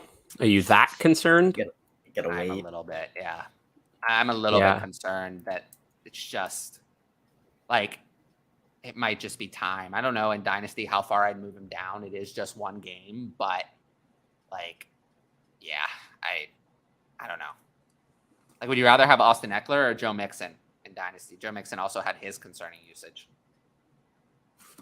Ajay Pirine was on the field way more than we would have liked. Yeah, but Joe Mixon still had 27 carries. He got his work. I'll take Joe Mixon. Probably. Mixon. Probably. I agree with that. Yeah. It's tough. Tough indeed. But yeah, there's really nothing else from this game. Now we talked about everything. We touched on Gerald Everett a little bit, Keenan Allen's injury. Yeah. We'll have to see when Keenan Allen comes back, but it will not be this week for sure. Yeah, so the final afternoon game is Chiefs versus the Cardinals, and wow, did Patrick Mahomes and Clyde Edwards-Helaire and Juju come to play. Unbelievable game from Mahomes. Mahomes is, Mahomes he's pretty good at football, huh? I would say so, yeah. Clyde Edwards-Helaire scoring twice. That surprised me the most. Yeah, he looked good. Clyde Edwards-Helaire did score twice, but I was kind of concerned about the usage. I mean, he only played 39% of snaps. I know it was a blowout, but it's not like he was a workhorse or anything. Yeah, I mean, I definitely think, like you said, it was like a blowout. And I think the snap share, the numbers are a little bit skewed because Pacheco kind of got out there for a lot of snaps and carries by the time the game was basically over. But most of Pacheco's 23% was after the game was decided. Yeah, I mean, I got a hot take is Mahomes no longer has someone that he has to force it into. Yeah. So he can spread the ball around however he likes, and he's going to be even better. Let's go. I don't know if he's going to be even better. No, I don't know about that. And Tyreek, obviously, I'm not slandering him. He is an amazing talent. He can make things happen on his own. But I do think there's some type of not logic to it, but like I think there is some part of truth to what I just said, where he wants to get it to Tyreek. He's a very good player. He can make things happen, but he doesn't feel the need to have to involve him week to week, right? Because we see it all the time. You know, a star receiver, he gets 2 looks in one game. He comes out, he's like, I need more looks. And the team makes it a thing. It's like, okay, we gotta get him more involved. And the next week he goes off for, he gets 15 targets. And so I don't think that's a thing. Like, no, Juju and Marquez Valdes-Scantling, they're not coming out after they get 3 targets in a game and saying, I need more touch. Like, that's not happening. Yeah, right. no, I you know. know, so I think I truly think he's just allowed to complete freedom, throw to whoever he wants, do whatever he wants. And I love that. I do love it. I would and say he looked awesome. Between Clyde Edwards-Helaire and Juju Smith-Schuster, I think Juju Smith-Schuster is more likely to be real, and Clyde Edwards-Helaire is more likely to be the mirage. Like, I buy it a little bit more with Juju. I mean, I agree because it's more Juju's success is way more reliant on Pat Mahomes than it is than Clyde's success, if that makes sense. Yeah. Right? Like Clyde needs other things to go well for him to succeed, whereas Juju, if Pat Mahomes likes him, then it's going to be good because he will be able to get it to him. And he will be able to do things and find him in good spots and do crazy whatevers, right? So I agree with that statement, but I do think that, I mean, I liked what I saw when I saw Clyde out there. Also, I know he's not going to be a workhorse back, but both MVS and Mecole Hardman kind of, in my opinion, stunk it up. And I think that Sky Moore is going to start to see more usage as the season goes on. Yeah, I wouldn't argue that for a second. I agree. I mean, I think Hardman caught that really late touchdown or something, so maybe it doesn't look as bad with that the one next to the TD, but I don't think anyone besides Juju and obviously Kelsey looked that, formidable in the passing game. And then speaking of which, right? I mean, Kelsey looks great. Yeah, he looked great. I was Kelsey surprised. He looked great. He looked great. I was worried that last year kind of, he was starting to look a little bit, not as great, but he actually looked really good. Yeah. And I mean, I think some people were worried when they came out and said, yeah, it's not going to be, just Tyreek and Kelsey every week. It's going to be a different guy every week. I was like, yeah, that might be true, but I do still think that Kelsey is going to be the constant, where it's going to be Kelsey's going to have a good game almost every time. Kelsey's the one now. Yeah, Kelsey's the exactly. clear one, and then everyone else is kind of the two will rotate. This week it was Juju, and I do think it will be Juju more weeks than not.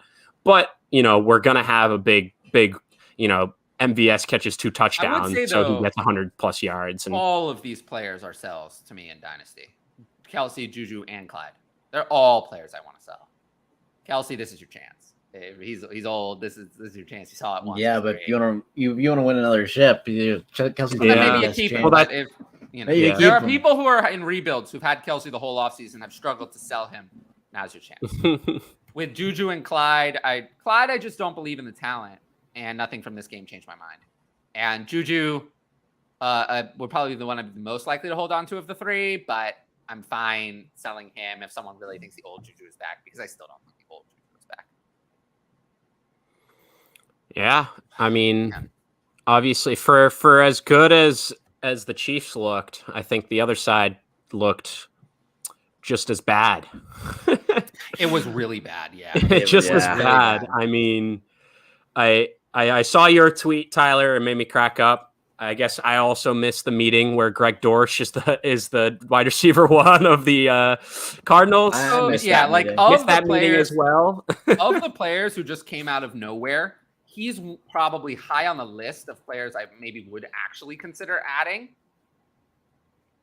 Because I know the he's team likes him. He was around he's a younger player. He made a few plays last year, and I remember being like, Greg Dortch, who's this guy? And I think, isn't he, am I wrong? I thought he was a hybrid, running back wide receiver, or I thought he was a hybrid something. I don't think so. Because I swear I remember him getting carries at first, and I was like, who's this guy? And then, but maybe that was someone else. But I do think the team likes him. They've kept him around, and they're clearly using him when they don't have some of the pieces that they're expecting I'd rather to have him over AJ Green. Yeah, why not? Green is cooked.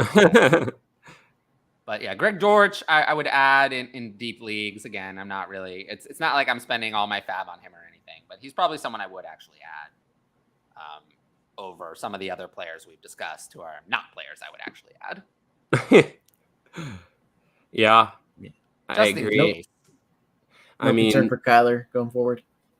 Not really for Kyler. No, Hollywood. I mean, he was out there for the snaps. He did catch a touchdown. 6 targets, not what we want, but wide receivers are inconsistent. He played 95% of snaps. He did catch 4 of 6. He did catch a touchdown. It wasn't the end of the world. If anyone's panicking on Hollywood, I'm okay buying him. He was not bad. Yeah, I mean, I'm more concerned with James Conner than Kyler. I mean, James Conner, I'm concerned. He's the clear RB1 of the team, like, yes, but he just the same with last year. He's just so inefficient with his rushes. Like, he's just inefficient. And if he doesn't get 20 touchdowns, like, where is he going to end in full PPR scoring, which is like the default? Like, it's just, there's no way he's sneaking into the top 15 without 15 touchdowns. And it's so, I thought that was concerning. Move away from James Conner if you can. Definitely. I mean, Cardinals' offense is uninspiring to say the least. He did have that rushing touchdown and 5 receptions, which kind of saved his fantasy day. So if people are just looking at the fantasy points, they might still be in, but he was not good at all. No, and that was always, I mean, that was the issue last year. He was like a 2.5 yard per carry guy for most games. And he just save himself with a touchdown or 2, or like, a couple empty calorie catches or whatever it is. And then it's like Zach Ertz, he was coming off the injury, so I wouldn't panic. Yeah. I mean, it was scary. He was like very uninvolved for most of the game, but then at the end, he got a couple targets. He caught a touchdown, I think. And so, yeah. It's terrifying that Trey McBride couldn't even make the game day roster. That wasn't good. Benjamin is the clear backup. He's the backup. Keontae Ingram wasn't even active either. No. So that might have been a wasted pick because Darrell Williams seems ahead of him. But Darrell Williams didn't get a touch. So he's not really worth anything either. Yeah. I mean, but yeah, there's not much else to say, really. I think Zach Ertz will get more involved as he's healthier. AJ Green is washed up, and hopefully Rondo Moore returns soon. But yeah, this offense I think needs DeAndre Hopkins. Yeah. So we got one more game left, right? Yep. Yeah. I do have to head out for work, but I wanted to ask one question, just a quick question. See if you remember from last night. Do we remember who led in yards per rush attempt last night between either team? Julio Jones. Yeah, you got it. I loved seeing that. So I thought that was great. Obviously, I mean, Julio was getting involved, and they just gave him a couple of rushes. Who doesn't love to see that? I thought that was great. So, that was my little fun stat before I got to head out. But I almost made it through. Unfortunately, I do have to head out now. But as always, great talking to you guys, and just so happy to have real football that we can talk about. I love it. So happy. It's like we're not just, it's not just ifs and buts and what ifs and whatever. It's just now it's like, all right, we've seen it for a week. Let's react to it. Which ones are going to be overreactions? Which one we got to react more to? Whatever. But it was awesome. I know you guys are going to crush the last game, and I'll see you guys later. And thank you if you're here watching. Have a good one. See you. So, we got 2. Oh, nice. I forgot this one existed. Isn't it great that we're prepared? All right. So, this last game is actually one of the most important, but not because anything that happened during the game, but because of Dak Prescott's injury. But let's start with Tampa Bay, and then we'll move on. Keyshawn Vaughn and Kyle Trask were inactive. They're just finished to me. Kyle Trask is droppable even in Superflex. Rachaad White did see some snaps, so I like that going forward. Let's see if he gets a bigger role. Leonard Fournette, though, was still usable. He looked great. 21 for 127. He was great. So, is there anything really to say about the Bucs? I mean, Chris Godwin's injury. Yeah. Chris Godwin's injury kind of changes any takeaways from the game because Chris Godwin's going to be out for a few weeks. So now it's not really relevant what happened. I think it's pretty clear. Mike Evans is their one now. And then Julio Jones, I would expect to serve as the 2, and Gage as the 3. Julio Jones is going to be usable. Yeah. 200%. Without Godwin. I don't think he was going to be usable with him. But he is. But he was getting involved. He was getting involved, but I think Godwin would have ramped up. Yeah, I agree, but it's just. Should I trade Dalton Schultz, DJ Chark, Devontae Parker for Breece Hall and Kyle Pitts? Yes. Yes. Obviously. Wow. Yeah, obviously. Little jealous. So what's your take here? I mean, in Dynasty, Mike Evans, I think this is your chance. Please, please, please, please, please sell him while you can. Chris Godwin is going to come back eventually. Mike Evans, 7 targets was fine, but I would sell him. I would get out. Tom Brady is done after this year. Kareem Hunt plus for Brandon Cooks, plus what? They're worth about the same. Yeah. Plus nothing. Yeah. I'd say nothing. Especially no PPR. Yeah. So yeah, Mike Evans, to me, this is another sell window. I'd consider taking it. Julio Jones is going to be probably a wide receiver 3, Traded Hilliard for Irv Smith. I love that. I'll take that. Julio Jones is going to be probably a wide receiver 3, right? Yeah. I didn't expect to see that one this early on in the season. I don't know about you. And then what about Russell Gage? I think will also be somewhat usable. He was hurt, and he was kind of being obviously worked into the offense. Yeah. He only saw 42% of snaps. Rashad Perryman equaled him. So I would say that Russell Gage is someone I'm not going to say I'm going to buy low on Russell Gage, but I would, I didn't really drop him in my rankings because he's going to get an opportunity now with Godwin out again. Yeah. So yeah, he's kind of hanging around my rankings. He did get a pretty big contract from them. So I don't mind him. And he's improved every year of his career. He's a player I think is decent. So I have him around. He's only 25 or 26. Good young player. I think he turns 26 next week. Kareem Hunt or James Robinson? I'll take Kareem Hunt. I feel like James Robinson. No, I have to take the fantasy points from Kareem Hunt. Kareem Hunt put up way more fantasy points than James Robinson, and I don't think that's going to change.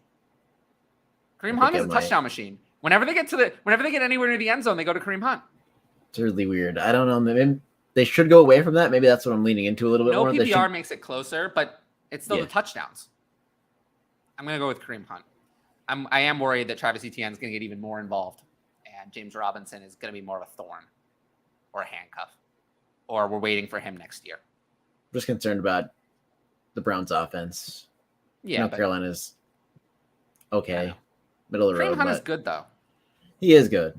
So is James Robinson. I know we don't know off the Achilles, but yeah. So, but yeah, I think anything else to say about the Bucs? I think the big thing is we have to dive into Dallas. That's Dallas the big news. Yeah, I think it was the big news the night before even Dak got hurt because their offense was just so putrid. Like this offense was horrible. Yeah, it was horrible. I mean, Jalen Tolbert, despite everyone being out, could not make the game day roster. So now we don't even have Dak. I mean, Jalen Tolbert is borderline. I mean, can you even roster Jalen Tolbert? I mean, I guess in a dynasty league you still can, right? Yeah, we're talking about a flyer player, someone who has very little value. Yeah, I mean, what about Noah Brown? Noah Brown, I think it's the kind of thing, like, if Dak Prescott had not gotten hurt, then maybe we'd be talking about Noah Brown as a waiver wire ad. But are you going to add Noah Brown now? You can't. Cooper Rush in? I don't think so, right? No. Who is Dennis Houston? Well, I don't even know who that is.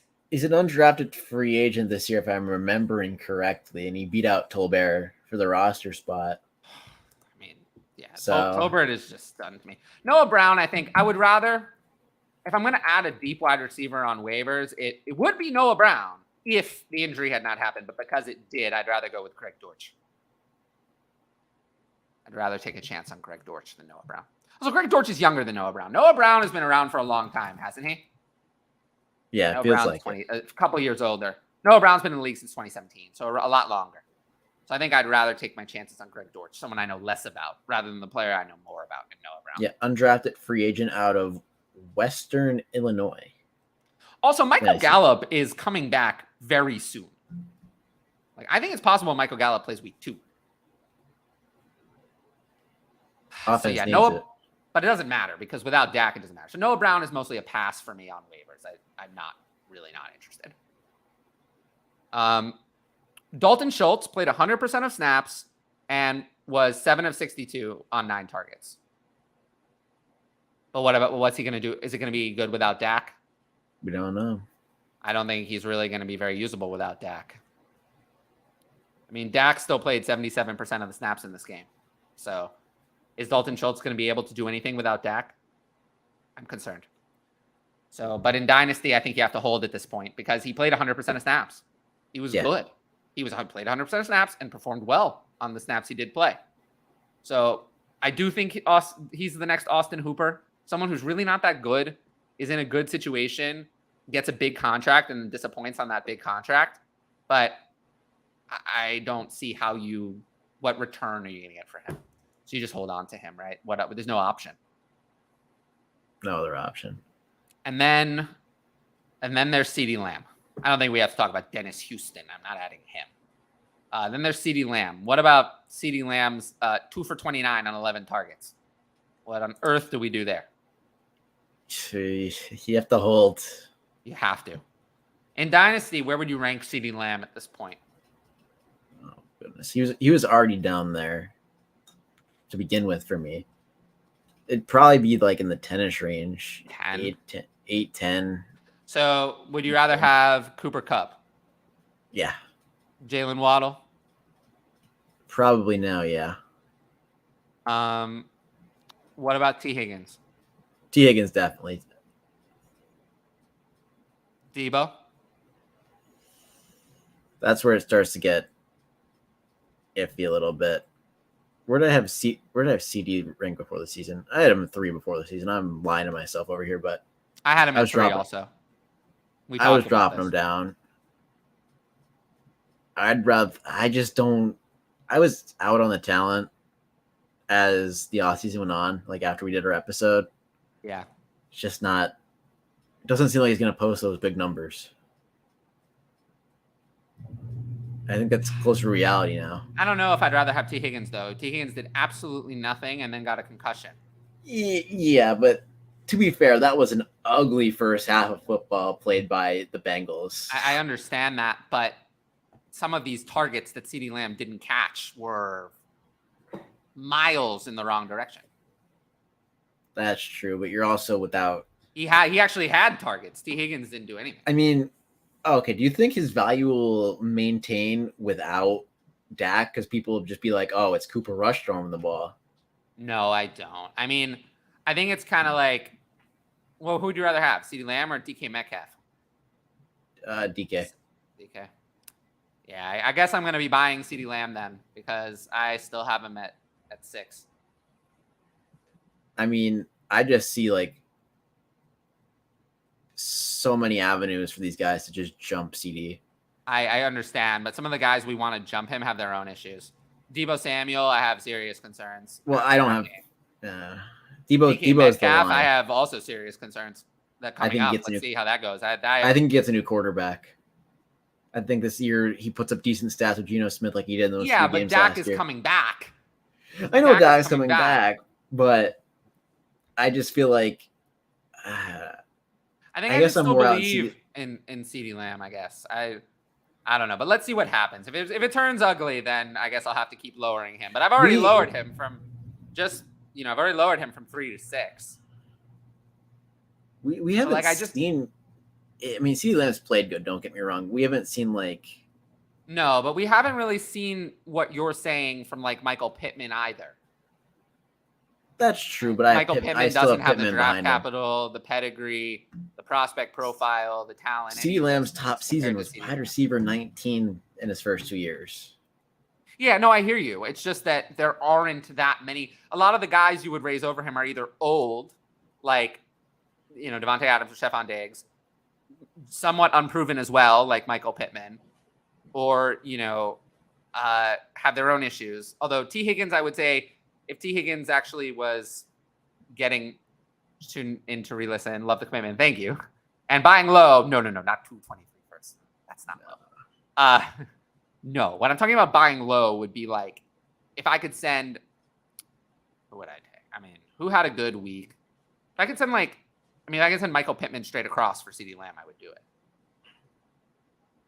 Or Saquon Barkley. If I could get rid of Saquon Barkley and just get rid of that problem off the good game and trade him for CeeDee Lamb, I probably would. Devontae Adams. Right now, if I could go young off Devontae Adams and get CeeDee Lamb. I'd say 8 or 9 looking at it right now. I know I said 8 to 10. Yeah. But yeah, let's see how it goes for me. Like I need to see. I mean, I'm still on the fence about T. Higgins, Deebo Samuel, and DK Metcalf themselves. You know, Stephon Diggs and Michael Pittman, I kind of more know what they are. Like, I know what they are. I have a good idea of what I'm getting from those two.